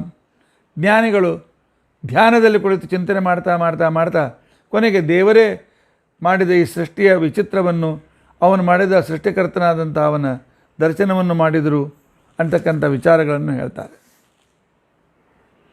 ಅಷ್ಟೇ ಅಲ್ಲ, ನಾರಾಯಣ ಏಕೋ ನಾರಾಯಣ ಆಸೀತ್ ನ ಬ್ರಹ್ಮ ನ ಚ ಶಂಕರ ಅಂತಕ್ಕಂಥ ವೇದ ಮಂತ್ರವಾಗಲಿ, ತದೇವ ಬ್ರಹ್ಮ, ಸೃಷ್ಟಿಯಲ್ಲಿ ಮೊದಲು ಏನೂ ಇರಲಿಲ್ಲ, ಪರಮಾತ್ಮ ಒಬ್ಬನೇ ಇದ್ದ ಪ್ರಳಯ ಕಾಲದಲ್ಲಿ, ಮಹಾಲಕ್ಷ್ಮಿ ಅವನ ಆಲಿಂಗದಲ್ಲಿದ್ಲು, ಎಲ್ಲವೂ ಕೂಡ ಎಲ್ಲ ಕಡೆ ನೀರು ಮತ್ತು ಅಂಧಕಾರ ಇತ್ತು ಅಂತ ತಿಳ್ಕೊಂಡು ಅಂತೇಳಿ ಅನ್ನೋ ವಿಚಾರ ಮಾಡ್ತಾರೆ.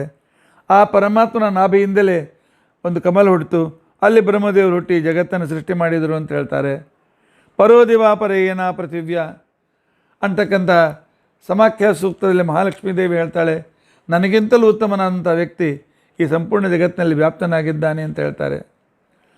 ಹೀಗೆ ಮಹಾನಾರಾಯಣ ಉಪನಿಷತ್ತು ಹೇಳ್ತಾರೆ, ಅಜಾಮೇಕಾಂ ಲೋಹಿತ ಶುಕ್ಲ ಕೃಷ್ಣಾಂ ಭವ್ಯೀಂ ಪ್ರಜಾಂ ಪ್ರಜಯಂತೀಂ ಸ್ವರೂಪಾಂ. ಪರಮಾತ್ಮ ತಾನು ಈ ಸಂಪೂರ್ಣವಾಗಿರ್ತಕ್ಕಂಥ ಸೃಷ್ಟಿಯನ್ನು ತಾನೇ ಮಾಡಿ ಅವನಿಂದ ಸೃಷ್ಟವಾದದ್ದನ್ನು ನಾವು ಭೋಗ ಮಾಡ್ತೇವೆ ಅಂತ ತಿಳ್ಕೊಂಡಂತೇಳಿ. ಶ್ವೇತಾಶ್ವ ಉಪನಿಷತ್ತು ಕೂಡ ಯಚ್ಚ ಸ್ವಭಾವಂ ಪಚತಿ ವಿಶ್ವಯೋನಿ ಪ್ರಾಚ್ಯಂಚ ಸರ್ವಾನ್ ಪರಿಣಾಮ ಏದ್ಯ ಅಂತಕ್ಕಂಥ ಮಂತ್ರದಲ್ಲಿ ಇದೆಲ್ಲವೂ ಪರಮಾತ್ಮನೇ ಸೃಷ್ಟಿ ಮಾಡಿ ಇದರಲ್ಲಿ ನಿಂತುಕೊಂಡು ತನ್ನಾಮಕ ತನ್ನಿಯಾಮಕನಾಗಿ ಇದೆಲ್ಲವನ್ನು ಪೂರ್ತಿಯಾಗಿ ಸೃಷ್ಟಿ ಮಾಡಿದ್ದಾನೆ ಅಂತೇಳಿ ಸಾಕಷ್ಟು ಆಗಮಗಳು ಈ ಮಾತನ್ನು ಹೇಳಿ, ಎಲ್ಲ ಆಗಮ ಸಾಕಟ್ಟಲ್ಲ, ಎಲ್ಲ ಸಾಕಷ್ಟು ತಪ್ಪು ಹೇಳಿದೆ ನಾನು, ಎಲ್ಲ ಆಗಮಗಳು ಇದೇ ಮಾತನ್ನು ಹೇಳ್ತಾರೆ. ಶೂನ್ಯದಿಂದ ಸೃಷ್ಟಿ ಅಥವಾ ಈ ಜಗತ್ತು ಸುಳ್ಳು ಅಂತಿಕೊಂಡು ಹೇಳ್ತಕ್ಕಂಥ ಮಾಯಾವಾದ ಮತವೂ ಕೂಡ ಇದು ಸಾಧ್ಯವಾಗಿದ್ದಿಲ್ಲ. ಯಾಕೆಂದರೆ ಅಸದೇವ ಇದಮಗ್ರ ಆಸೀತ್ ಅಂತನ್ನೋ ಶಬ್ದಕ್ಕೆ ಅಸತ್ ಅಂತಂದರೆ ಅಸನ್ನಾಮ ವಿಷ್ಣುರೇವ ಅಂತಕ್ಕಂಥದ್ದನ್ನು ಇದು ಬಂದಿದೆ. ಆದ್ದರಿಂದಾಗಿ ಅಸತ್ ಶಬ್ದದಿಂದ ಹೇಳ್ತಕ್ಕಂಥವನು ಪರಮಾತ್ಮನೇ ಹೇಳ್ತಾನೆ. ಆ ಅಸತ್ ನಾಮಕನಾದ ಪರಮಾತ್ಮ ಸದಜಾಯತ, ಸತ್ಯವಾದ ಈ ಜಗತ್ತನ್ನು ಹುಟ್ಟಿಸಿದ ಅಂತ ತಿಳ್ಕೊಂಡಂತ ಹೇಳ್ತಾರೆ. ಪರಮಾತ್ಮನಿಗೆ ಅಸತ್ ಅಂತ ಯಾಕೆ ಹೇಳ್ತಾರೆ ಅಂತಂದರೆ, ಅಸತ್ ಅಂತ ತಿಳ್ಕೊಂಡಂತಂದರೆ ಅವನು ಕಣ್ಣಿಗೆ ಕಾಣಿಸೋದಿಲ್ಲ, ಅಮೂರ್ತನಾಗಿದ್ದಾನೆ, ಆದ್ದರಿಂದ ಅಸತ್. ಸತ್ ಅಂದರೆ ಮೂರ್ತ, ಸದಾತ್ಮಕವಾದ ಜಗತ್ತು ಅಂತ ತಿಳ್ಕೊಂಡಂತಂದರೆ ಕಣ್ಣಿಗೆ ಕಾಣದೇ ಇದ್ದ ಆಕಾಶ ಮತ್ತು ವಾಯುಗಳು ಅಸತ್ ಅಂತ ಅನ್ಸ್ಕೊಳ್ತವೆ, ಪೃಥ್ವಿ ಅಪ್ ತೇಜಗಳು ಸತ್ ಅಂತ ಅನ್ಸ್ಕೊಳ್ತವೆ. ಇದೇ ಸದಾತ್ಮಕವಾಗಿರ್ತಕ್ಕಂಥ ಜಗತ್ತು. ಅಷ್ಟೇ ಅಲ್ಲ, ಜೀವ ಅಂದರೆ ಜೀವದಿಂದಲೇ ಜಗತ್ತು ಹುಟ್ಟುತ್ತದೆ, ಜೀವಾತ್ ಭವಂತಿ ಭೂತಾನಿ ಅಂತೇಳಿ ಬ್ರಹ್ಮಸೂತ್ರ ಭಾಷೆಯಲ್ಲಿ ಬಂದಿದೆ ಅಲ್ಲ ಅಂತಂದರೆ, ಅಲ್ಲಿ ಜೀವ ಅಂತ ತಿಳ್ಕೊಂಡಂತಂದರೆ ಜೀವರಲ್ಲಿ ನಿಂತುಕೊಂಡು ಸೃಷ್ಟಿಯಾದಿ ಕರ್ಮಗಳನ್ನು ಮಾಡ್ತಕ್ಕಂತಹ ಪರಮಾತ್ಮನ ನಾರಾಯಣ ವಾಸುದೇವ ಸಂಕರ್ಷಣ ಪ್ರದ್ಯುಮ್ನ ಅನಿರುದ್ಧರ ಪಂಚವ್ಯೂಹ ರೂಪ ಅಂತ ತಿಳ್ಕೊಂಡಂತ ಹೇಳಿದ್ದಾರೆ. ಆದ್ದರಿಂದಾಗಿ ಸಂಪೂರ್ಣವಾಗಿರ್ತಕ್ಕಂಥ ಉಳಿದವರು ಹೇಳ್ತಕ್ಕಂಥ ಯಾವ ಮತಗಳೂ ಕೂಡ ಸರಿಯಲ್ಲ.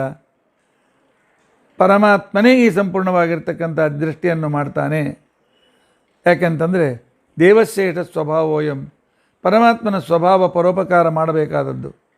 ಅವನಿಗೇನು ಜಗತ್ತಿನಿಂದ ಆಗಬೇಕಾಗಿಲ್ಲ, ಅವನಿಂದ ಯಾವುದೇ ಪ್ರಯೋಜನ ಅವನಿಗೆ ಬೇಕಾಗಿಲ್ಲ. ಆದ್ದರಿಂದಾಗಿ ಭಗವಂತನೇ ಸೃಷ್ಟಿಕರ್ತ ಅಂತ ತಿಳ್ಕೊಂಡಂತನ್ನೋದನ್ನು ಭಾಗವತ ನಮಗೆ ವಿಶೇಷವಾಗಿ ತಿಳಿಸಿಕೊಡ್ತದೆ. ಇಷ್ಟೆಲ್ಲ ವಿಚಾರವನ್ನು ಭಾಗವತ ತನ್ನ ಒಂದು ಶ್ಲೋಕದಲ್ಲಿ ಹೇಳ್ತದೆ. ಆ ಶ್ಲೋಕ ಈ ರೀತಿಯಾಗಿರ್ತಕ್ಕಂಥ ಶ್ಲೋಕ ಇದೆ. ಜಗೃಹೇ ಪೌರುಷಂ ರೂಪಂ ಭಗವಾನ್ ಮಹದಾದಿಭಿಃ ಸಂಭೂತಂ ಷೋಡಶಕಲಂ ಆದೋ ಲೋಕ ಶಿಸೃಕ್ಷಯ. ಭಗವಂತ ಪ್ರಳಯ ಕಾಲದಲ್ಲಿ ತನ್ನ ಉದರಲ್ಲಿರ್ತಕ್ಕಂತಹ ಜೀವರಿಗೆ ಸೃಷ್ಟಿಗೆ ತರಬೇಕು ಅಂತ ತಿಳ್ಕೊಂಡಂಥೇಳಿ ಅವನು ವಿಚಾರ ಮಾಡಿದ.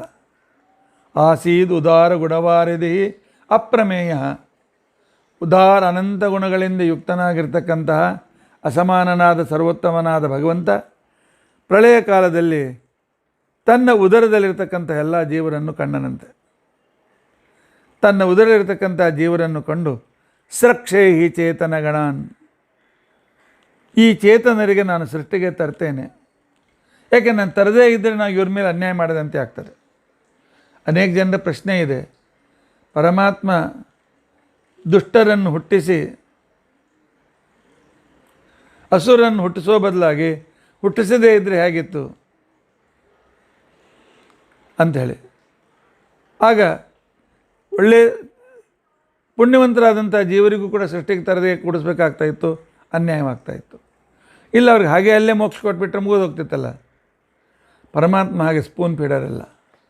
ಪರಮಾತ್ಮ ನಮ್ಮ ಕಡೆಯಿಂದ ಕರ್ಮ ಮಾಡಿಸಿ, ಪ್ರಯತ್ನ ಮಾಡಿಸಿ ಫಲ ಕೊಡ್ತಾನೆ. ಅದಕ್ಕೋಸ್ಕರ ಎಲ್ಲ ಥರದ ಜೀವಿಗಳನ್ನು ಸೃಷ್ಟಿಗೆ ತರ್ತಾನೆ, ಅವರಿಗೆ ಅವರ ಗುಣಾನುಸಾರವಾಗಿ ಪ್ರೇರಣೆ ಮಾಡ್ತಾನೆ, ಅದರಂತೆ ಅವರು ಆಚರಣೆ ಮಾಡಿದ್ದ ಪ್ರಕಾರ ಅವರಿಗೆ ಫಲವನ್ನು ಕೊಡ್ತಾನೆ. ಇಂಥ ಭಗವಂತ ಹೇಗೆ ಸೃಷ್ಟಿ ಮಾಡಿದ ಅನ್ನೋದನ್ನು ಆಚಾರ್ಯರು ನಿರ್ಣಯದಲ್ಲಿ, ತಾತ್ಪರ್ಯದಲ್ಲಿ ಆಚಾರ್ಯರು ಈ ರೀತಿಯಾಗಿ ತಿಳಿಸಿಕೊಡ್ತಾರೆ. ಈ ಸಂಪೂರ್ಣವಾಗಿರ್ತಕ್ಕಂಥ ಸೃಷ್ಟಿಯಲ್ಲಿ ಮೊದಲನೇ ಫೇಜ್ ಸೃಷ್ಟಿ, ಇದಕ್ಕೆ ಶುದ್ಧ ಸೃಷ್ಟಿ ಅಂತ ತಿಳ್ಕೊಂಡಂತೇಳಿ ಕರೀತಾರೆ. ಶುದ್ಧ ಸೃಷ್ಟಿ ಅಂದರೆ ಪರಮಾತ್ಮನೇ ತನ್ನ ಮೂಲ ರೂಪದಿಂದ ಜಗತ್ತಿನ ಸೃಷ್ಟಿಗೋಸ್ಕರ ಅನೇಕ ರೂಪಗಳನ್ನು ಅಭಿವ್ಯಕ್ತಗೊಳಿಸುವುದೇ ಸೃಷ್ಟಿ. ಇದಕ್ಕೆ ಅವತಾರ ಅಂತ ತಿಳ್ಕೊಂಡಂತೇಳಿ ಕರೀತಾರೆ. ಪರಮಾತ್ಮ ನಾರಾಯಣ ಸೃಷ್ಟಿ ಮಾಡಬೇಕು ಅಂತ ತಿಳ್ಕೊಂಡಂಥೇಳಿ ಯಾವಾಗ ಅವನು ಇಚ್ಛೆಯನ್ನು ಮಾಡಿದನು, ಆ ಕಾಲದಲ್ಲಿ ತಾನೇ ಪುನಃ 4 ರೂಪಗಳಿಂದ ಅಭಿವ್ಯಕ್ತನಾದ. ನಾರಾಯಣ, ವಾಸುದೇವ, ಸಂಕರ್ಷಣ, ಪ್ರದ್ಯುಮ್ನ, ಅನಿರುದ್ಧ ರೂಪದಿಂದ ಜಗತ್ತಿನಲ್ಲಿ ಅಭಿವ್ಯಕ್ತನಾದ. ಹಾಗಾಗಿ ಅವರೆಲ್ಲ ಬೇರೆ ಬೇರೆ, ನಾರಾಯಣನ ಬೇರೆ ಕೆಲಸ, ಅವನು ಸ್ವಲ್ಪ ಕೆಲಸ ಮಾಡ್ತಾನೆ, ಇವನು ಸ್ವಲ್ಪ ಕೆಲಸ ಮಾಡ್ತಾನೆ, ಹಾಗಿಲ್ಲ. ಭಗವಂತನ ರೂಪಗಳಲ್ಲಿ ಸರ್ವೇ ರೂಪಾ ಸಮಾನ ನೇಹ ನಾನಾಸ್ತಿ ಕಿಂಚಿತ ಅಂತಿಕೊಂಡಂತಕ್ಕಂತಹ ಈ ಸಂಪೂರ್ಣವಾದ ವೇದ ಮಂತ್ರಗಳು ಪರಮಾತ್ಮನ ಅನಂತ ರೂಪಗಳಲ್ಲಿ ಯಾವುದೇ ರೀತಿಯಾಗಿರ್ತಕ್ಕಂತಹ ಭೇದ ಇಲ್ಲ. ಎಲ್ಲವೂ ಅಷ್ಟೇ ಪರಿಪೂರ್ಣವಾಗಿರ್ತಕ್ಕಂಥವುಗಳು, ಅಷ್ಟೇ ವಿಶಿಷ್ಟ ಸಾಮರ್ಥ್ಯದಿಂದ ಯುಕ್ತವಾಗಿರ್ತಕ್ಕಂಥವುಗಳು. ಭಗವಂತ ಏನು ಮಾಡ್ತಾನೆ ಅಂತಿಕೊಂಡಂತಂದರೆ, ಪ್ರಳಯ ಕಾಲ ಇನ್ನೂ 82.5 ವರ್ಷ ಪ್ರಳಯ ಕಾಲ ಮುಗಿದ ನಂತರ ಇನ್ನು 12 ವರ್ಷ ಬಾಕಿ ಇತ್ತು. ಆ 12 ವರ್ಷ ಬಾಕಿ ಸಂದರ್ಭದಲ್ಲಿ ಮೊದಲನೇ ಫ್ಲೇಸ್ ಅಂದರೆ 87.5 ವರ್ಷದಿಂದ 93 ವರ್ಷ ಮುಕ್ಕಾಲು ಬ್ರಹ್ಮದೇವರ ವರ್ಷದವರೆಗೂ ಆ ಕಾಲದಲ್ಲಿ ಪರಮಾತ್ಮ ತಾನು ಸೃಷ್ಟಿಯಾದಿ ಅಷ್ಟ ವ್ಯಾಪಾರಗಳನ್ನು ಮಾಡುವುದಕ್ಕೋಸ್ಕರ ತಾನು ರೂಪಗಳನ್ನು ತೆಗೆದುಕೊಳ್ತಾನೆ. ಮೊದಲೇ ರೂಪ ಪರಮಾತ್ಮ ತೆಗೆದುಕೊಂಡದ್ದು ಎಲ್ಲ ಚೇತನಿಗೆ ಸೃಷ್ಟಿ ಮಾಡಿದ ನಂತರ ಅವರಿಗೆ ಇರಲಿಕ್ಕೆ ಸ್ಥಳ ಬೇಕಲ್ಲ. ಜೀವರಾಶಿಯನ್ನು ಪೃಥ್ವಿಯಲ್ಲಿ ಬಿಡಬೇಕಾದ್ರೆ ಪೃಥ್ವಿ ಅಂತ ಅನ್ನೋದೊಂದು ಸ್ಥಳ ನಿರ್ಮಿತಿ ಆಗಬೇಕು. ಅಥವಾ ಆಕಾಶದಲ್ಲಿ ಎಲ್ಲ ಗ್ರಹಗಳನ್ನು ಇಡ್ತಾನೆ, ಅವರಿಗೆ ಅಲ್ಲಿರ್ತಕ್ಕಂಥ ಒಂದು ಸ್ಥಳ ನಿರ್ಮಿತಿ ಆಗಬೇಕು. ಜಗತ್ತಿನ ಜೀವರಾಶಿಗಳ ಜಡ ಮತ್ತು ಚೇತನರಿಗೆ ಅವಕಾಶ ಕೊಡೋದಕ್ಕೋಸ್ಕರ ಪರಮಾತ್ಮ ವಾಸುದೇವ ರೂಪವನ್ನು ತೆಗೆದುಕೊಳ್ತಾನೆ. ಆ ನಂತರ ಭಗವಂತ ವಾಸುದೇವ ರೂಪದ ನಂತರ ಜಗತ್ತಿನಲ್ಲಿ ಯಾವಾಗಲೂ ಹುಟ್ಟು, ಬೆಳವಣಿಗೆ, ಸಾವು, ಹೊಸ ಹುಟ್ಟು ಆಗಲೇಬೇಕು. ಎಲೆ, ಹಸಿರ ಎಲೆಯಲ್ಲಿ ಹೂವು ಹುಟ್ಟುತ್ತದೆ, ಅದು ಹಣ್ಣಾಗ್ತದೆ, ಹಣ್ಣಾಗಿ ಆನಂತರ ಅದು ಬಿದ್ದು ಹೋಗ್ತದೆ, ಎಲೆಗಳು ಬಿದ್ದು ಹೋಗ್ತದೆ, ಹೊಸ ಎಲೆಗಳು ಬರ್ತದೆ. ಆ ರೀತಿಯಾಗಿ ಈ ಒಂದು ಸೃಷ್ಟಿ ಸ್ಥಿತಿ ಲಯ ಕ್ರಿಯೆಗಳ ಚಕ್ರದಲ್ಲಿ ಲಯ ಕಾರ್ಯವನ್ನು ಮಾಡೋದಕ್ಕೋಸ್ಕರ ಪರಮಾತ್ಮ ಸಂಕರ್ಷಣ ರೂಪದಿಂದ ಅಭಿವ್ಯಕ್ತನಾದ. ವಾಸುದೇವ, ವಾಸಯತೀತಿ ವಾಸು, ಎಲ್ಲರಿಗೂ ಇರಲಿಕ್ಕೆ ಅನುಕೂಲ ಮಾಡಿಕೊಡೋದಕ್ಕೋಸ್ಕರ, ಆಶ್ರಯ ಕೊಡೋದಕ್ಕೋಸ್ಕರ ಬಂದಿರತಕ್ಕಂಥ ದೇವ, ಶ್ರಮವಿಲ್ಲದೆ ಸೃಷ್ಟಿಯನ್ನು ಮಾಡ್ತಕ್ಕಂಥ ಭಗವಂತನಿಗೆ ವಾಸುದೇವ ಅಂತ ತಿಳ್ಕೊಂಡಂತ ಕರೀತಾರೆ. ಆ ನಂತರ ಅವರೆಲ್ಲರನ್ನೂ ಮತ್ತೆ ಪುನಃ ಉಪಸಂಹಾರ ಮಾಡ್ತಾನೆ. ಸಮ್ಯಕ್ ಕರ್ಷಯತೀತಿ ಸಂಕರ್ಷಣ, ಅದರಿಂದ ಸಂಕರ್ಷಣ ಹೆಸರಿನಲ್ಲಿಯೂ ಅವನ ಕಾರ್ಯವು ನಿಹಿತವಾಗಿದೆ. ಇದರ ನಂತರ ಜಗತ್ತಿನ ಸೃಷ್ಟಿಗೋಸ್ಕರ ಪರಮಾತ್ಮ ತಾನು ಪ್ರದ್ಯುಮ್ನ ರೂಪವನ್ನು ತೆಗೆದುಕೊಳ್ತಾನೆ. ಯಾಕಂದರೆ ಜಗತ್ತನ್ನು ಸೃಷ್ಟಿ ಮಾಡಬೇಕಾಗಿದ್ದರೆ ಭಾಳ ಬುದ್ಧಿವಂತಿಕೆ ಬೇಕು. ಐನ್ಸ್ಟೀನ್ ಒಂದು ಕಡೆಯಲ್ಲಿ ಹೇಳ್ತಾನೆ, ಜಗತ್ತು ಬಹಳ ವಿಚಿತ್ರವಾಗಿದೆ, ನಾನು ಸಂಪೂರ್ಣ ಜೀವಮಾನದಲ್ಲಿ ಈ ಜಗತ್ತಿನ ವಿಚಿತ್ರತೆಯನ್ನೇ ಹುಡುಕೋ ಶೋಧ ಮಾಡಿ ಮಾಡಿ ಮಾಡಿ ಎಲ್ಲೋ ಒಂಚೂರು ಅಂಶವನ್ನು ನಾನು ಕಂಡುಹಿಡಿದಿದ್ದೇನೆ. ನಾನು ಇನ್ನೂ ಕಂಡುಹಿಡಿಯಬೇಕಾದದ್ದು ಆಕಾಶದಷ್ಟು ವಿಸ್ತಾರವಾಗಿದೆ. ಆದರೆ ನಾವು ಇಷ್ಟು ಹುಡುಕಬೇಕಾದ್ರೆ ಇಷ್ಟು ಬುದ್ಧಿಯನ್ನು ಖರ್ಚು ಮಾಡಿದ್ದೇವೆ ಅಂತಂದಮೇಲೆ ಇದನ್ನು ಸೃಷ್ಟಿ ಮಾಡಿದ ಒಬ್ಬ ವ್ಯಕ್ತಿ ಇದ್ದರೆ ಅವನು ಸರ್ವಜ್ಞನಾಗಿರಲೇಬೇಕು ಅನ್ನೋ ಮಾತು. ಯಾಕಂದರೆ ಅವನು ದೇವನ ಒಪ್ಪದಿರಲಿಲ್ಲ. ಆದರೆ ಅವನು ಹೋಗ್ತಾನೆ, ಒಬ್ಬ ಚೇತನ ಇಲ್ಲದೆ ಸೃಷ್ಟಿ ಆಗೋದಿಲ್ಲ ಅಂತ ಸ್ಪಷ್ಟವಾಗಿ ಹೇಳ್ತಾನೆ. ಆ ನಂತರ ಸೃಷ್ಟಿ ಮಾಡಿದ ಜೀವನನ್ನು ಪಾಲನೆ ಮಾಡೋದಕ್ಕೋಸ್ಕರ ಪರಮಾತ್ಮ ತಾನು ಅನಿರುದ್ಧ ರೂಪವನ್ನು ತೆಗೆದುಕೊಳ್ತಾನೆ. ನಾರಾಯಣ, ವಾಸುದೇವ, ಸಂಕರ್ಷಣ, ಪ್ರದ್ಯುಮ್ನ, ಅನಿರುದ್ಧ, ಈ 5 ರೂಪ, ಇದು ಪಂಚವ್ಯೂಹ ರೂಪ ಅಂತ ಕರೀತಾರೆ. ನಾರಾಯಣನಿಂದ ಹೊರಟಿದ 4 ರೂಪಗಳು. ಆದರೂ ಒಂದು ಪ್ರಶ್ನೆ ಬರ್ತದೆ, ಇಷ್ಟು ರೂಪ ಯಾಕೆ ತೆಗೆದುಕೊಳ್ಬೇಕು?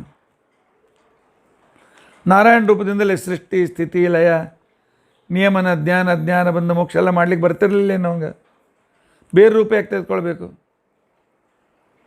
ಅಂತಂದರೆ ಪರಮಾತ್ಮನಿಗೆ ಒಂದೇ ರೂಪದಿಂದಲೂ ಎಲ್ಲ ಕಾರ್ಯಗಳನ್ನು ಮಾಡಲಿಕ್ಕಾಗ್ತದೆ. ಆದರೆ ಪರಮಾತ್ಮ ತನ್ನ ಜೊತೆಗೆ ಸೃಷ್ಟಿಯಲ್ಲಿ ತನ್ನ ಸೇವೆ ಮಾಡ್ತಕ್ಕಂಥವರಿಗೆ ಅವಕಾಶ ಕೊಡಬೇಕು ಅಂತ ತಿಳ್ಕೊಂಡಂತೇಳಿ ಅನೇಕ ರೂಪಗಳಿಂದ ಅಭಿವ್ಯಕ್ತನಾಗ್ತಾನೆ. ಭಗವಂತನ ಅಭಿವ್ಯಕ್ತಿಯೇ ಅವತಾರ. ನಮ್ಮಾಗೆ ತಾಯಿ ಹೊಟ್ಟೆಯಲ್ಲಿ ಹೋಗಿ ಶುಕ್ಲಶೋಣಿ ಸಂಪರ್ಕದಿಂದ ಗರ್ಭದಲ್ಲಿ ಬೆಳೆದು ಗರ್ಭವಾಸವನ್ನು ಅನುಭವಿಸಿ ಜಗತ್ತಿನಲ್ಲಿ ಅವನು ಹುಟ್ಟಿ ಬರೋದಿಲ್ಲ. ಇಂಥ ಭಗವಂತ ಅವತಾರ ತೆಗೆದುಕೊಂಡಾಗ ಅವನ ಸೇವೆಗೆ ಸನ್ನಾಸ, ಇದಕ್ಕೆ ಶುದ್ಧ ಸೃಷ್ಟಿ ಅಂತ ತಿಳ್ಕೊಂಡಂತೇಳಿ ಕರೀತಾರೆ. ಇಂಥ ಪರಮಾತ್ಮನಿಂದ ಸೇವೆ ಮಾಡಬೇಕು ಅಂಥೇಳಿ ನಾರಾಯಣನ ಜೊತೆಗಿರತಕ್ಕಂಥ ಮಹಾಲಕ್ಷ್ಮೀ ದೇವಿಯು ವಾಸುದೇವನ ಜೊತೆಯಲ್ಲಿ ಮಾಯಾ ಆಗಿ ಮಾಯಾರೂಪದಿಂದ ಅಭಿವ್ಯಕ್ತಳಾಗ್ತಾಳೆ. ಸಂಕರ್ಷಣ ರೂಪದಲ್ಲಿ ಜಯಾಂತನ ರೂಪದಿಂದ ಅಭಿವ್ಯಕ್ತಳಾಗ್ತಾಳೆ. ಆ ನಂತರ ಪ್ರದ್ಯುಮ್ನ ರೂಪದಲ್ಲಿ ಕೃತಿ ಅಂತಿಕೊಂಡಂತನ ಹೆಸರಿನಿಂದ ಅಭಿವ್ಯಕ್ತಳಾಗ್ತಾಳೆ. ಆ ನಂತರ ಅನಿರುದ್ಧ ರೂಪದಲ್ಲಿ ಶಾಂತಿ ಅಂತನ್ನೋ ರೂಪದಿಂದ ಅಭಿವ್ಯಕ್ತಳಾಗ್ತಾಳೆ. ಇದರಲ್ಲಿ ಒಂದು ಕಲ್ಪನೆ ಮಾಡೋಣ. ಮೊದಲು ಬಿಲ್ಡಿಂಗ್ ಕಟ್ಟಬೇಕಾಗಿದ್ದರೆ ಪ್ಲೇಸ್ ಬೇಕು, ಪ್ಲಾಟನ್ನು ತಯಾರಾಯಿತು, ಡೆವಲಪ್ ಮಾಡಿ ಪ್ಲಾಟ್ ತಯಾರಾಯಿತು. ಇದೇ ವಾಸುದೇವ. ಆದರೆ ಆ 100 ಪ್ಲಾಟ್ಗಳಲ್ಲಿ ನನ್ನ ಪ್ಲಾಟ್ ಯಾವುದು? ನಾನು ನನ್ನದು ಅಂತ ತಿಳ್ಕೊಂಡಂತನ್ನೋ ಅಭಿಮಾನವನ್ನು ಹುಟ್ಟಿಸ್ತಕ್ಕಂಥವಳು ಮಾಯಾರೂಪಳಾಗಿರ್ತಕ್ಕಂಥ ಮಹಾಲಕ್ಷ್ಮಿ. ಸರಿ, ಪ್ಲಾಟ್ ತಯಾರಾದ ಕಡೆಗೆ ಮನೆ ತಯಾರಾಯಿತೆ ಇಲ್ಲ, ಅದಕ್ಕೆ ಬೇಕಾಗಿರ್ತಕ್ಕಂಥ ಎಲ್ಲ ವಸ್ತುಗಳು ಅಲ್ಲಿಂದ ಕಬ್ಬಿಣ, ಇಲ್ಲಿಂದ ಕಟ್ಟಿಗೆ, ಇಲ್ಲಿಂದ ಕಲ್ಲು, ಮತ್ತೊಂದು ಕಡೆಯಿಂದ ಮಾರ್ಬಲ್ ಎಲ್ಲ ತರಿಸ್ಬೇಕಲ್ಲ. ಸಮ್ಯಕ್ ಆಕರ್ಷಯತಿ ಆ ವಸ್ತು ಈ ವಸ್ತುಗಳನ್ನೆಲ್ಲ ಒಂದು ಕಡೆಗೆ ತಂದು ಆ ನಂತರ ಅದನ್ನು ಪ್ರತ್ಯಕ್ಷವಾಗಿ ಕೊಡ್ತಕ್ಕಂಥ ಒಂದು ರೂಪ ಸಂಕರ್ಷಣ. ಸರಿ, ಸಾಮಾನ್ಯನೂ ಬಂದು ಬಿದ್ದು, ಆದರೆ ಬಿಲ್ಡಿಂಗ್ ಸ್ಟಾರ್ಟೇ ಆಗಲಿಲ್ಲ. ಆದರೆ ಸ್ಟಾರ್ಟ್ ಆಗಬೇಕಾಗಿತ್ತು ಅಂತ ತಿಳ್ಕೊಂಡಂತಂದರೆ ಅವನ ಜೊತೆಗೆ ಜಯ ಅಂತನೂ ಬೇಕು. ಸಂಸ್ಕೃತದಲ್ಲಿ ಜಯ ಅಂತ ಅಂದ್ಕೊಂಡಂತಂದರೆ ಅನುಗ್ರಹೋನ್ಮುಖತ್ವ, ಪ್ರಾರಂಭ ಅಂತ ಅರ್ಥ. ಪ್ರಾರಂಭ ಮಾಡಿ ಅದನ್ನು ಸೃಷ್ಟಿಯನ್ನು ಪ್ರಾರಂಭ ಮಾಡಿದ್ದಾಳೆ. ಆದರೆ ಕೆಲಸ ಪ್ರಾರಂಭವಾಯಿತು, ಪ್ಲ್ಯಾನ್ ಎಲ್ಲಿದೆ? ಪ್ಲ್ಯಾನ್ ಪಾಸಾಗಿ ಬರಬೇಕಲ್ಲ. ಆ ಪ್ಲ್ಯಾನ್ ಮಾಡ್ತಕ್ಕಂಥ ವ್ಯಕ್ತಿ ಯಾರು? ಅವನು ಭಾಳ ಬುದ್ಧಿವಂತ ಇರಬೇಕು, ಪ್ರದ್ಯುಮ್ನ. ಕೆಲಸ ಪ್ರಾರಂಭವಾಗದೆ ಪ್ಲ್ಯಾನ್ ಬಂದಿದೆ, ಆಗಾಗತಕ್ಕಂಥ ಸಂದರ್ಭ ಏನು? ಬಿಲ್ಡಿಂಗ್ ತಯಾರಾಯಿತು. ಒಂದು ಯಾವುದಾದ್ರೂ ಒಂದು ವಸ್ತು ತಯಾರಾದ್ಮೇಲೆ ಕೃತಿ ಅಂತ ಕರಿತೇವೆ. ಈ ವಾಸ್ತುಕೃತಿ ಭಾಳ ಚೆನ್ನಾಗಿದೆ, ಈ ಚಿತ್ರಕೃತಿ ಭಾಳ ಚೆನ್ನಾಗಿದೆ, ಅದಕ್ಕೋಸ್ಕರ ಪ್ರದ್ಯುಮ್ನ ಜೊತೆಯಲ್ಲಿ ಕೃತಿ ಬರ್ತಾಳೆ. ಆದರೆ ಅದೆಲ್ಲ ಪೂರ್ತಿಯಾಗಬೇಕಾಗಿದ್ದರೆ ನಾವು ಕಾಂಟ್ರಾಕ್ಟರಿಗೆ ಸ್ವಾತಂತ್ರ್ಯ ಕೊಡಬೇಕಾಗ್ತದೆ. ನಾ ಇಲ್ಲದೇ ಇದ್ದರೆ ಈ ಇಟ್ಟಿಗೆ ಹಾಗಿಡು, ಈ ಇಟ್ಟಿಗೆ ತೆಗಿ, ಇಲ್ಲೊಂದು ಸಿಮೆಂಟಿಗೆ ಇನ್ನೊಂದು ಸ್ವಲ್ಪ ನೀರು ಹಾಕು ಅಂತೇಳಿ ತಲೆ ತಿಂತಿದ್ದರೆ ನೀವೇ ಕಟ್ಕೊಂಡ್ರಂತ ಎದ್ದು ಹೋಗ್ತಾನೆ ನಾವು. ಅದಕ್ಕೋಸ್ಕರ ಮಾಡ್ತಕ್ಕಂಥವನಿಗೆ ಯಾರೂ ಅಡೆತಡೆ ಮಾಡ್ತಕ್ಕಂಥವ್ರು ಇರಬಾರ್ದು. ಅದಕ್ಕೋಸ್ಕರವೇ ಪರಮಾತ್ಮ ತೆಗೆದುಕೊಂಡ ಕೊನೆಯ ರೂಪ ಅನಿರುದ್ಧ. ರುದ್ಧ ತಡೆಯಲ್ಪಟ್ಟವನು, ಅನಿರುದ್ಧ ಅವನಿಗೆ ಯಾರೂ ತಡೆಯೋರು ಇಲ್ಲ. ಅಂದರೆ ಕಾಂಟ್ರಾಕ್ಟರು ಕೆಲಸ ಮಾಡ್ತಕ್ಕಂಥವರಿಗೆ ಫ್ರೀ ಹ್ಯಾಂಡ್ ಬಿಟ್ಟಿದ್ದೇವೆ. ತಮ್ಮ ಎಲ್ಲ ಕೆಲಸ ಮಾಡಿದ್ದಾರೆ, ಮನೆ ತಯಾರಾಯಿತು. ಮನೆ ತಯಾರಾದ ಮೇಲೆ ನಮಗೆ ಸಿಗ್ತಕ್ಕಂಥ ಏನು ಭಾವನಾ? ಶಾಂತಿ, ಆನಂದ. ಅದರಿಂದಾಗಿ ವಾಸುದೇವ ಮಾಯ, ಸಂಕರ್ಷಣ ಜಯ, ಪ್ರದ್ಯುಮ್ನ ಕೃತಿ, ಅನಿರುದ್ಧ ಮತ್ತು ಶಾಂತಿ, ಈ ರೀತಿಯಾಗಿರ್ತಕ್ಕಂಥ ಕ್ರಮದಲ್ಲಿ ಪರಮಾತ್ಮನ ಮಹಾಲಕ್ಷ್ಮಿ ತೆಗೆದುಕೊಳ್ತಕ್ಕಂಥ ಈ ರೂಪಗಳಿಗೆ ಪರಾಧೀನ ಅವಾಪ್ತಿ ರೂಪ ಸೃಷ್ಟಿ ಅಂತ ತಿಳ್ಕೊಂಡಂತೇಳಿ ಕರೀತಾರೆ. ಭಗವಂತ ಜಗತ್ತಿನಲ್ಲಿ ಅನೇಕ ಕ್ರಿಯೆಗಳಿವೆ. ಜ್ಞಾನ ಕೊಡಬೇಕು, ಶರೀರ ಕೊಡಬೇಕು, ಬುದ್ಧಿ ಕೊಡಬೇಕು, ಮನಸ್ಸು ಕೊಡಬೇಕು, ವಸ್ತುಗಳಿಗೆ ಪ್ರೇರಣೆ ಮಾಡಬೇಕು. ಆ ನಂತರ ಅನೇಕ ರೀತಿಯಾಗಿರ್ತಕ್ಕಂಥದ್ದು ಜಗತ್ತಿನಲ್ಲಿರ್ತಕ್ಕಂಥ ಅನಂತ ಕ್ರಿಯೆಗಳಿಗೋಸ್ಕರ ಪರಮಾತ್ಮ ತಾನು ಅನಂತ ರೂಪಗಳನ್ನು ತೆಗೆದುಕೊಳ್ತಾನೆ. ಮೊಟ್ಟ ಮೊದಲು ಅವನು ಪಂಚಾತ್ಮಕನಾದ ನಾರಾಯಣ ಏನು ಮಾಡ್ತಾನೆ? ಅವನು ಮತ್ತೆ ಕೇಶವಾದಿ 12 ರೂಪಗಳನ್ನು ತೆಗೆದುಕೊಳ್ತಾನೆ. ಕೇಶವ, ನಾರಾಯಣ, ಮಾಧವ, ಗೋವಿಂದ. ಇನ್ನು ಆಯಾ ರೂಪದಿಂದ ಏನು ಕೆಲಸ ಮಾಡ್ತಾನೆ ಅದು ಪ್ರತ್ಯೇಕ ವಿಸ್ತಾರವಾದಂಥ ವಿಚಾರ. ಆ ನಂತರ ಅವುಗಳನ್ನೇ ಇನ್ನೊಮ್ಮೆ ಮತ್ತೆ ಪುನಃ 12 ರೂಪದಿಂದ ದಾಮೋದರನಿಂದ ಕೃಷ್ಣನವರೆಗೂ ರೂಪ ತೆಗೆದುಕೊಳ್ತಾನೆ. ಇದಾದ ನಂತರ ಜಗತ್ತಿನ ಪಾಲನೆ, ಧರ್ಮಸ್ಥಾಪನ, ಪರಿತ್ರಾಣಾಯ ಸಾಧೂನಾಂ ವಿನಾಶಾಯ ಚ ದುಷ್ಕೃತಾಂ, ಅದಕ್ಕೋಸ್ಕರ ಮತ್ಸ್ಯಾದಿ 10 ರೂಪಗಳನ್ನು ತೆಗೆದುಕೊಳ್ತಾನೆ. ಆಮೇಲೆ ಪ್ರತಿಯೊಂದು ಶಬ್ದದಲ್ಲಿದ್ದು, ಪ್ರತಿಯೊಂದು ಅಕ್ಷರದಲ್ಲಿದ್ದು ಅವುಗಳಿಂದ ಜ್ಞಾನವನ್ನು ಕೊಟ್ಟು ಅವ್ರ ಕಡೆಯಿಂದ ಕ್ರಿಯೆ ಮಾಡೋದಕ್ಕೋಸ್ಕರ ಪರಮಾತ್ಮ ತಾನು ನಾರಾಯಣಾದಿ 100 ರೂಪಗಳನ್ನು ತೆಗೆದುಕೊಳ್ತಾನೆ. ಅಜಾದಿ 51 ರೂಪಗಳು ಮತ್ತು ಉಳಿದ 49 ರೂಪಗಳು. ಮತ್ತು ಜಗತ್ತಿನಲ್ಲಿ ಅನೇಕ ರೀತಿಯಾದಂಥ ಕ್ರಿಯೆಗಳನ್ನು ಮಾಡಬೇಕು. ಅದಕ್ಕೋಸ್ಕರ ವಿಶ್ವಾದಿ 1000 ರೂಪಗಳನ್ನು ತೆಗೆದುಕೊಳ್ತಾನೆ. ಪರಾದಿ ಬಹುರೂಪಗಳನ್ನು ತೆಗೆದುಕೊಳ್ತಾನೆ. ಅಜಿತಾದಿ ಅನಂತ ರೂಪಗಳನ್ನು ತೆಗೆದುಕೊಳ್ತಾನೆ. ನಮ್ಮ ಉಪಾಸನೆಗೋಸ್ಕರ ಕೃದ್ಧೋಲ್ಕಾದಿ ಪಂಚರೂಪಗಳನ್ನು ತೆಗೆದುಕೊಳ್ತಾನೆ.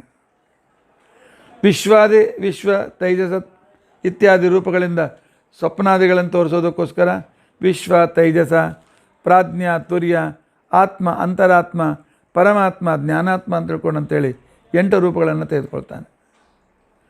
ಆ ನಂತರ ಅಲ್ಲಿ ತನ್ನ 9 ಶಕ್ತಿಗಳಿಂದ ವಿಮಲಾದಿ 9 ಶಕ್ತಿಗಳನ್ನು ತೆಗೆದುಕೊಂಡು ಈ ಜಗತ್ತಿನಲ್ಲಿ ಕಾರ್ಯಗಳ ಪ್ರವೃತ್ತಿಯನ್ನು ಮಾಡ್ತಾನೆ.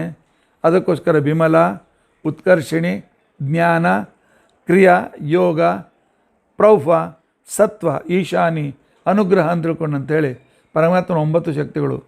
ಈ ಶಕ್ತಿಗಳ ಕ್ರಿಯೆ ಏನಿವೆ ಮುಂದೆ ಭಾಗವತದಲ್ಲಿ ಅಲ್ಲೆಲ್ಲ ಕಾಣ್ತಾ ಹೋಗ್ತೇವೆ. ಈ ರೀತಿಯಾಗಿ ತೆಗೆದುಕೊಂಡ ನಂತರ ಶಕ್ತಿ ಅಂತಕ್ಕಂತಹ 12 ರೂಪಗಳನ್ನು ತೆಗೆದುಕೊಳ್ತಾನೆ ಪರಮಾತ್ಮ. ಅದೇ ನಾವು ದಿನಾಲು ತತ್ವ ಮಾಡ್ತಕ್ಕಂಥದ್ದು ಶಕ್ತಿ, ಪ್ರತಿಷ್ಠಾ, ಸಂಹಿತ, ಸ್ಫೂರ್ತಿ, ಪ್ರವೃತ್ತಿ, ಕಲಾ, ವಿದ್ಯಾ, ಮತಿ, ನಿಯತಿ, ಮಾಯಾ, ಕಾಲ ಮತ್ತು ಪುರುಷ. ಈ ಕಾಲಗಳನ್ನು 16 ರೂಪದಲ್ಲಿ ವಿಭಕ್ತ ಮಾಡ್ತಾನೆ. ಪ್ರತಿಪದೆಯಿಂದ ಪೂರ್ಣಿಮಾ ಮತ್ತು ಇನ್ನೊಂದು ಪ್ರತಿಪದೆಯಿಂದ ಚತುರ್ದಶಿ ಬಂದ ಮೇಲೆ ಅಮಾವಾಸ್ಯ.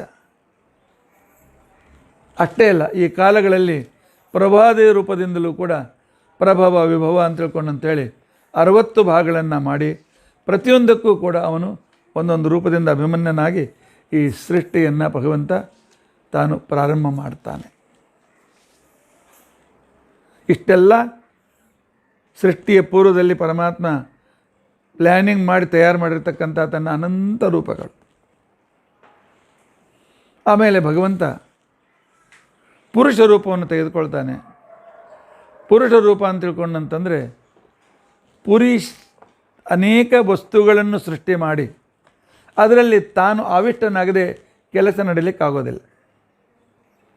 ಆ ಕೆಲಸ ನಡೆಯೋದಕ್ಕೋಸ್ಕರ ಪರಮಾತ್ಮ ಏನು ಮಾಡ್ತಾನೆ ಅಂತಂದರೆ ತಾನು ಬ್ರಹ್ಮಾಂಡದ ಹೊರಗಿರ್ತಕ್ಕಂಥ ಏನು ವಿಸ್ತೃತವಾದ ಸೃಷ್ಟಿ ಇದೆ, ಆ ವಿಸ್ತೃತ ಸೃಷ್ಟಿ ಎಲ್ಲಿ ತನಕ? ಬ್ರಹ್ಮದ ಪ್ರಳಯ ಕಾಲದ 87 ವರ್ಷದ ನಂತರ ಏನು ಸೃಷ್ಟಿ ಪ್ರಾರಂಭ ಆಯ್ತಲ್ಲ, ಅಲ್ಲಿಂದ 12 ವರ್ಷ ಆದಮೇಲೆ ಸೃಷ್ಟಿ ಪ್ರಾರಂಭವಾಗಿ ಮುಂದೆ 50 ವರ್ಷದವರೆಗೂ ಭಗವಂತನ ವಿಶಿಷ್ಟವಾದ ಸೃಷ್ಟಿಗಳು ನಡೀತದೆ. 51ನೇ ವರ್ಷದ ಮೊದಲನೇ ಪ್ರಾತಃ ಕಾಲದಲ್ಲಿ ಪರಮಾತ್ಮ ತಾನು ಈ ಜಡವಾದ ಸೃಷ್ಟಿಯನ್ನು ಮಾಡೋದಕ್ಕೋಸ್ಕರ ಇನ್ನೊಂದು ಪುರುಷ ರೂಪವನ್ನು ತೆಗೆದುಕೊಳ್ತಾನೆ. ಆ ಪುರುಷ ರೂಪವನ್ನು ತೆಗೆದುಕೊಂಡಾಗ ಅದರಲ್ಲಿ ಮಹತ್ತತ್ವ, ಅವ್ಯಕ್ತ ತತ್ವ, ಅಹಂಕಾರ ತತ್ವಗಳನ್ನು ತನ್ನ ಜೊತೆಯಲ್ಲಿ ಇಟ್ಟುಕೊಂಡು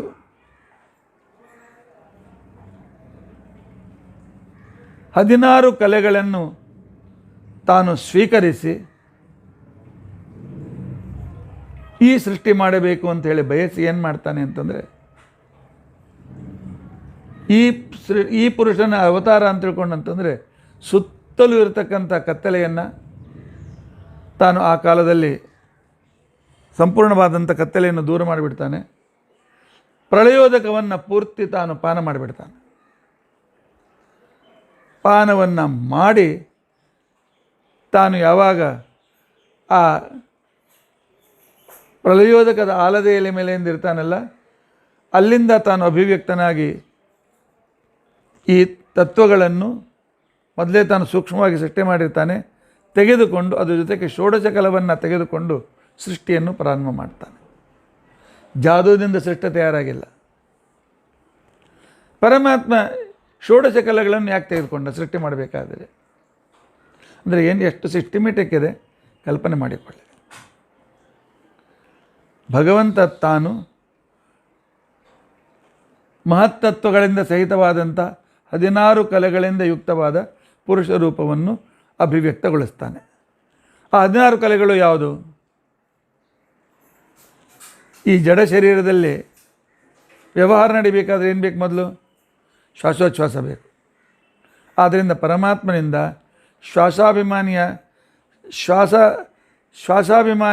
ಶ್ವಾಸವನ್ನು ತದರ ಅಭಿಮಾನಿಯಾಗಿರ್ತಕ್ಕಂಥ ಪ್ರಾಣದೇವರನ್ನು ಸೃಷ್ಟಿ ಮಾಡ್ತಾನೆ. ಶ್ವಾಸ ಇಲ್ಲದೆ ಬರೀ ಶ್ವಾಸವನ್ನು ನಡ್ತಕ್ಕಂಥವ್ರು ಯಾರು? ಹುಟ್ಟಿದಾಗಿನ ಕೊನೆಯವರೆಗೂ ಶ್ವಾಸೋಚ್ಛ್ವಾಸ ನಡೀತಾರೆ. ಪಂಪಿಂಗ್ ಮಾಡ್ತಕ್ಕಂಥವ್ರು ಯಾರು? ಅಲ್ಲಿ ಶ್ವಾಸಾಭಿಮಾನಿಯಾಗಿ ಕ್ರಿಯೆ ನಡೆಸ್ತಕ್ಕಂಥವರು ವಾಯುದೇವರು. ಸರಿ, ಶ್ವಾಸ ನಡೀತದೆ, ಆದರೆ ನಾನು ಅಂತ ಅನ್ನೋ ಜ್ಞಾನ ಬೇಕಲ್ಲ. ಜ್ಞಾನ ಅಂತ ನಡೆದರೆ ಕ್ರಿಯೆಗಳು ಪ್ರಾರಂಭ ಆಗ್ತದೆ. ಅದಕ್ಕೆ ನಮ್ಮಲ್ಲಿ ಶ್ರದ್ಧಾ ಅಂತ ತಿಳ್ಕೊಂಡಂತ ಹೆಸರು. ಇದು 2ನೇ ಕಲೆ. ಈ 2ನೇ ಕಲೆಗೆ ಭಾರತೀ ದೇವಿಯನ್ನು ತಾನು ಅಭಿಮಾನಿಯಾಗಿಯನ್ನು ಮಾಡ್ತಾನೆ. ಆ ನಂತರ ಶರೀರದ ವ್ಯಾಪಾರ ನಡೀಬೇಕಾಗಿದ್ದರೆ ಮನಸ್ಸು ಬೇಕು. ಶ್ರದ್ಧಾದಿಂದ ಹುಟ್ಟಿರ್ತಕ್ಕಂಥದ್ದು ಮನಸ್ಸು. ಆ ಮನಸ್ಸಿಗೆ ಅಭಿಮಾನಿಯಾಗಿ ರುದ್ರದೇವರನ್ನು ಇಡ್ತಾನೆ. ಇಲ್ಲಿರ್ತಕ್ಕಂಥ ಒಂದು ನೆನಪಿಟ್ಕೊಳ್ಳಿ, ಜಡ ಅದನ್ನು ನಡೆಸ್ತಕ್ಕಂಥ ಒಂದು ಚೇತನ. ಇದು ಕಂಟಿನ್ಯೂ ಆಗಿ ನಡೆರ್ತಕ್ಕಂಥ ಒಂದು ಪ್ರೊಸೆಸ್. ಚೇತನವಿಲ್ಲದೆ ಯಾವ ಜಡವು ಏನೂ ಕೆಲಸವನ್ನು ಮಾಡಲಾರದು. ಸೂರ್ಯಪಾನ ಹೂ ಇದೆ, ಸೂರ್ಯಪಾನ ಹೂವು ಸೂರ್ಯೋದಯ ವೇಳೆಗೆ ಪೂರ್ವಕ್ಕೆ ಇರ್ತದೆ. ಸೂರ್ಯ ತಿರುಗಿದಾಗ ತಂತಾನೆ ವಾಪಸ್ ಸಾಯಂಕಾಲದವರೆಗೆ ಪಶ್ಚಿಮಕ್ಕೆ ಹೋಗಿರ್ತದೆ. ತಾನಾಗಿ ಹೋಗ್ಲಿಕ್ಕಾಗ್ತದೆ. ಒಳಗಿರ್ತಕ್ಕಂಥ ಒಂದು ಚೇತನ ಆ ಕೆಲಸವನ್ನು ಮಾಡ್ತದೆ. ಗಿಡಕ್ಕೂ ಚೇತನ ಇದೆ ಅಂತ ಅನ್ನೋದು ಇವತ್ತು ಸಿದ್ಧವಾಗಿದೆ. ನಮ್ಮಲ್ಲಿ ಭಾಳ ಮೊದಲಿನಿಂದಲೂ ಹೇಳಿದ್ದಾರೆ. ಆ ಮನಸ್ಸು ಯಾರಿಂದ ನಡೆಸಬೇಕು? ಪಂಚ ಜ್ಞಾನೇಂದ್ರಿಯ, ಪಂಚಕರ್ಮೇಂದ್ರಿಯಗಳು. ಅದಕ್ಕೆ ಇಂದ್ರಿಯಗಳನ್ನು ಇಂದ್ರಿಯಾಭಿಮಾನಿಯ ಸಕಲೇಂದ್ರಿಯಾಭಿಮಾನಿ ಅಂತ ಇಂದ್ರನನ್ನು ಪರಮಾತ್ಮ ಸೃಷ್ಟಿ ಮಾಡ್ತಾನೆ. ಇಂದ್ರಿಯ ಬಂದ ಮೇಲೆ ಶರೀರ ಉಳಬೇಕು, ಜೀವಂತ ಇರಬೇಕಾಗಿದ್ರೆ ಅನ್ನ ಬೇಕು. 5ನೇ ಕಲಾ ಅಂತ ತಿಳ್ಕೊಂಡಂಥ ಅನ್ನ. ಆ ಅನ್ನದಲ್ಲಿ ವಿಶೇಷವಾದಂಥ ಒಂದು ಪುಷ್ಟಿ ತರುವುದಕ್ಕೋಸ್ಕರ ಚಂದ್ರನನ್ನು ಅದರ ಅಭಿಮಾನಿಯನ್ನಾಗಿ ಮಾಡ್ತಾನೆ. ಅನ್ನದ ನಂತರ ಅನ್ನ ತಿಂದ ಮೇಲೆ ಮನುಷ್ಯ ಮಾಡೋಕ್ಕಾದರೆ ವೀರ ತಯಾರಾಗ್ತದೆ. ಆ ಸ್ಮರದಿಂದ ಪುನಃ ಸೃಷ್ಟಿ. ಅದಕ್ಕೋಸ್ಕರ ಅದಕ್ಕೆ ಅಭಿಮಾನಿಯಾಗಿ ವರುಣನನ್ನು ಇಡ್ತಾನೆ. ಅದ ನಂತರ ಈ ಶರೀರ ಬಂದ ಮೇಲೆ ತಪಸ್ಸು ಬೇಕು. ಆ ತಪಸ್ಸಕ್ಕೆ ಅಗ್ನಿಯನ್ನು ಅಭಿಮಾನಿಯನ್ನಾಗಿ ಮಾಡ್ತಾನೆ. ತಪಸ್ಸಿನ ನಂತರ ಬೇಕು ಆಕಾಶ, ಆಕಾಶಕ್ಕೆ ಗಣಪತಿಯನ್ನು ಅಭಿಮಾನಿಯನ್ನಾಗಿ ಮಾಡ್ತಾನೆ. ಎಲ್ಲ ಕಡೆ ಗಾಳಿ ಓಡಾಡಬೇಕು. ಪ್ರಭವಾಯು ಪುತ್ರನಾಗಿರ್ತಕ್ಕಂತಹ ಭೂತಾಭಿಮಾನಿಯಾಗಿರ್ತಕ್ಕಂಥ ಭೂತವನ್ನು ಅಥವಾ ಅಭಿಮಾನಿ ಮರುತ್ತನ್ನು ಸೃಷ್ಟಿ ಮಾಡ್ತಾನೆ. ಜಗತ್ತಿನಲ್ಲಿ ಅಡಿಗೆ ಆಗಬೇಕಾದ್ರೆ ಅಗ್ನಿ ಬೇಕು. ಅದಕ್ಕೋಸ್ಕರ ಅಗ್ನಿಯ ಮೊದಲನೇ ಮಗನಾಗಿರ್ತಕ್ಕಂಥ ಪಾವಕನನ್ನು ಅದಕ್ಕೆ ಅಭಿಮಾನಿಯಾಗಿ ಮಾಡ್ತಾನೆ. ಆ ನಂತರ ಜಗತ್ತಿನಲ್ಲಿ ಲೋಕದ ವ್ಯವಹಾರ ನಡೀಬೇಕು, ಮಳೆ ಆಗಬೇಕು, ಮತ್ತು ನೀರು ಮತ್ತು ಬಾಷ್ಪೀಕರಣ ಆಗಬೇಕು, ಮತ್ತು ಮೋಡ ತಯಾರಾಗಬೇಕು. ಇದರ ನಂತರ ಈ ದೇವತೆಗಳನ್ನು ಸಂತೋಷಪಡಿಸಿ ಅವರಿಂದ ಫಲ ಪಡೆಯೋದಕ್ಕೋಸ್ಕರ ಮಂತ್ರಗಳು ಬೇಕು. ಮಂತ್ರಗಳ ಅಭಿಮಾನಿಯಾಗಿ ಉಷಾ ಬರ್ತಾಳೆ. ಆ ನಂತರ ಪೃಥ್ವಿ ಶನಿ ದೇವರನ್ನು ಅಭಿಮನ್ಯವಾಗಿ ಪೃಥ್ವಿ ಕಾರ್ಯವನ್ನು ನಡೆಸ್ತಾನೆ. ಆ ನಂತರ ನಮ್ಮ ಕ್ರಿಯೆಗಳು, ಕರ್ಮ, ಪುಷ್ಕರಗಳು, ಆ ನಂತರ ಇಂದ್ರಿಯಗಳಿಗೆ ಆಶ್ರಯವಾದಂಥ ಗೋಲಕಗಳು, ಆ ನಂತರ ಒಂದು ಹೆಸರು ಮನುಷ್ಯ, ಪ್ರಾಣಿ, ಪಕ್ಷಿ ಇತ್ಯಾದಿಗಳು. ಹೀಗೆ ಸೃಷ್ಟಿಗೆ ಬೇಕಾದ 16 ಕಲೆಗಳಿಂದ ಪರಮಾತ್ಮ ತಾನು ಯುಕ್ತನಾಗಿ ಯೋಗನಿದ್ರೆಯಿಂದ ತಾನು ಎದ್ದು ಈ ರೂಪವನ್ನು ತೆಗೆದುಕೊಳ್ತಾನೆ. ಇದಕ್ಕೇನೆ ವಿರಾಟ್ ಅಂತ ತಿಳ್ಕೊಂಡಂತ ಹೆಸರು. ಇಂಥ ವಿರಾಟ್ ರೂಪಿಯಾದ ಪರಮಾತ್ಮ ತಾನು ತನ್ನ ಅವಯವಗಳಿಂದಲೇ ಈ ಸಂಪೂರ್ಣವಾದಂಥ ಜಗತ್ತನ್ನು ಸೃಷ್ಟಿ ಮಾಡ್ತಾನೆ. ಸೃಷ್ಟಿಯಾದ ನಂತರ ಮೊದಲೇ ಹೇಳಿದಂತೆ ಮೂಲರೂಪಿಯಾಗಿರ್ತಕ್ಕಂಥ ಪರಮಾತ್ಮ ತಾನು 5 ರೂಪಗಳನ್ನು ತೆಗೆದುಕೊಳ್ತಾನೆ.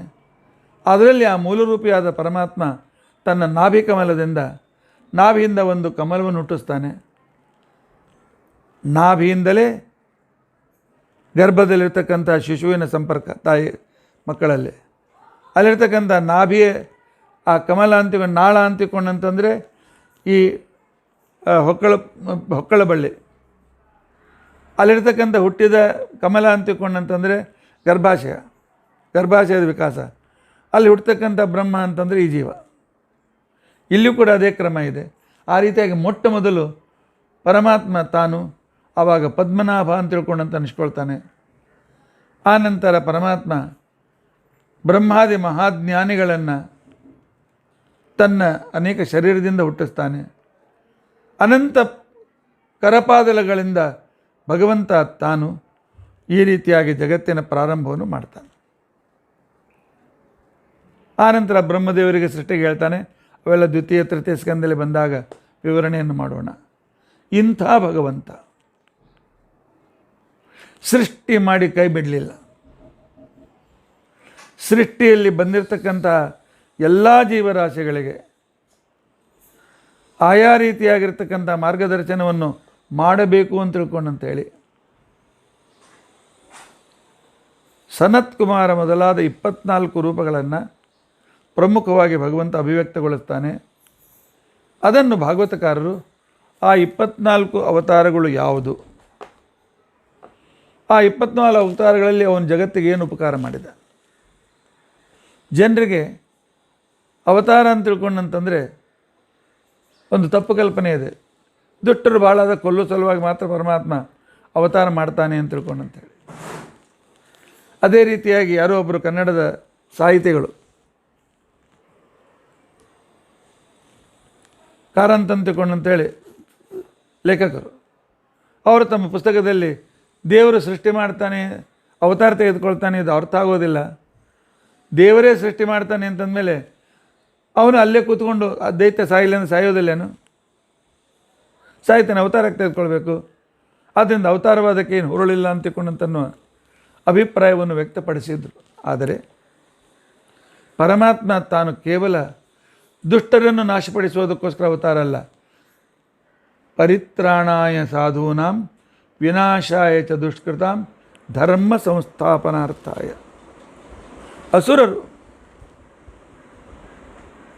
ಅಸುರರೆಲ್ಲ ಸಂಪೂರ್ಣ ಜಗತ್ತಿನ ಸಂಸ್ಕೃತಿಯನ್ನು ನಾಶಪಡಿಸುತ್ತಾರೆ. ಮುಂದೆ ಅವತಾರಗಳಲ್ಲಿ ನೀವು ನೋಡ್ತೀರಿ. ನಾಶವಾದ ಸಂಸ್ಕೃತಿಯನ್ನು ಪುನಃ ಸ್ಥಾಪನೆ ಮಾಡಿ ಪುನಃ ಪ್ರಚಾರ ಮಾಡಿ ಅವರಿಗೆ ಮಾರ್ಗದರ್ಶನ ಮಾಡೋದಕ್ಕೋಸ್ಕರ ಪರಮಾತ್ಮ ವೈಕುಂಠದಲ್ಲೆಲ್ಲ ನಮ್ಮ ಮಧ್ಯದಲ್ಲಿ ಅವತಾರ ಮಾಡಿ ಆ ರೀತಿಯಾಗಿ ಆಚರಣೆ ಮಾಡಿ ನಮಗೆ ಹೇಗಿರಬೇಕು ಅಂತನ್ನೋದನ್ನು ಕಲಿಸಿಕೊಡ್ತಾನೆ. ಅದಕ್ಕೇನೆ ಪಂಚಮಸ್ಕಂದದಲ್ಲಿ ಹನುಮಂತ ದೇವರು ಹೇಳ್ತಾರೆ, ತಮ್ಮ ಆರಾಧ್ಯನಾದ ರಾಮಚಂದ್ರನಿಗೆ ಪರಮಾತ್ಮ ಮರ್ತ್ಯಾವತಾರಸ್ತು ಇಯ ಮರ್ತ್ಯ ಶಿಕ್ಷಣಂ ರಕ್ಷೋ ವಧಾಯೈವ ನ ಕೇವಲಂ ವಿಭೋ. ಪರಮಾತ್ಮ ರಾಕ್ಷಸರನ್ನು ಕೊಲ್ಲುವುದಕ್ಕೋಸ್ಕರ ನಿನ್ನ ರಾಮಾವತಾರ ಅಲ್ಲ, ರಾಮನಾಗಿ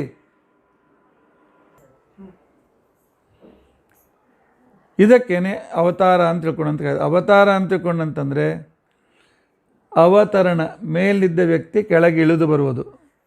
ಈಗ ನಾನು ಫಸ್ಟ್ ಫ್ಲೋರ್ನಲ್ಲಿ ಇರ್ತೇನೆ, ಕೆಳಗಿಳಿದು ಬಂದ ಮೇಲೆ ಚೇಂಜ್ ಆಗ್ತಾನೆ? ಆಗೋದಿಲ್ಲ. ಹಾಗೆ ಪರಮಾತ್ಮ ಭೂಮಿಗೆ ಬಂದರೂ ಮೂಲ ರೂಪದಷ್ಟೇ ಪರಿಪೂರ್ಣನಾಗಿರ್ತಾನೆ. ಪರಿಪೂರ್ಣನಾಗಿದ್ದು ನಮ್ಮ ಜೊತೆಯಲ್ಲಿದ್ದು ನಮ್ಮಂತೆ ವ್ಯವಹಾರವನ್ನು ಮಾಡುವ ನಾಟಕವನ್ನು ಮಾಡಿ ನಮಗೆ ಉದ್ಧಾರ ಮಾಡ್ತಾನೆ. ಇಂಥ ಭಗವಂತನ 24 ಅವತಾರಗಳ ವಿಸ್ತಾರ, ಅವತಾರಗಳಲ್ಲಿ ಮಾಡಿರ್ತಕ್ಕಂಥ ಕಾರ್ಯಗಳು, ಅದರ ವಿಸ್ತಾರವೇ ಶ್ರೀಮದ್ ಭಾಗವತ. ಆದ್ದರಿಂದಾಗಿ ಈ ಭಗವಂತನ ಅವತಾರಗಳ ವಿಶೇಷತೆಗಳನ್ನು, ಈ ಅವತಾರದ ವೈಶಿಷ್ಟ್ಯಗಳನ್ನು ನಾವು ಕ್ರಮವಾಗಿ ತಿಳಿದುಕೊಳ್ಳಿಕ್ಕೆ ಪ್ರಯತ್ನಿಸೋಣ. ಅದ್ಯ ಕಥಾ ಪ್ರಸಕ್ತಿ ಶ್ರೀಕೃಷ್ಣಾರ್ಪಣಮಸ್ತು.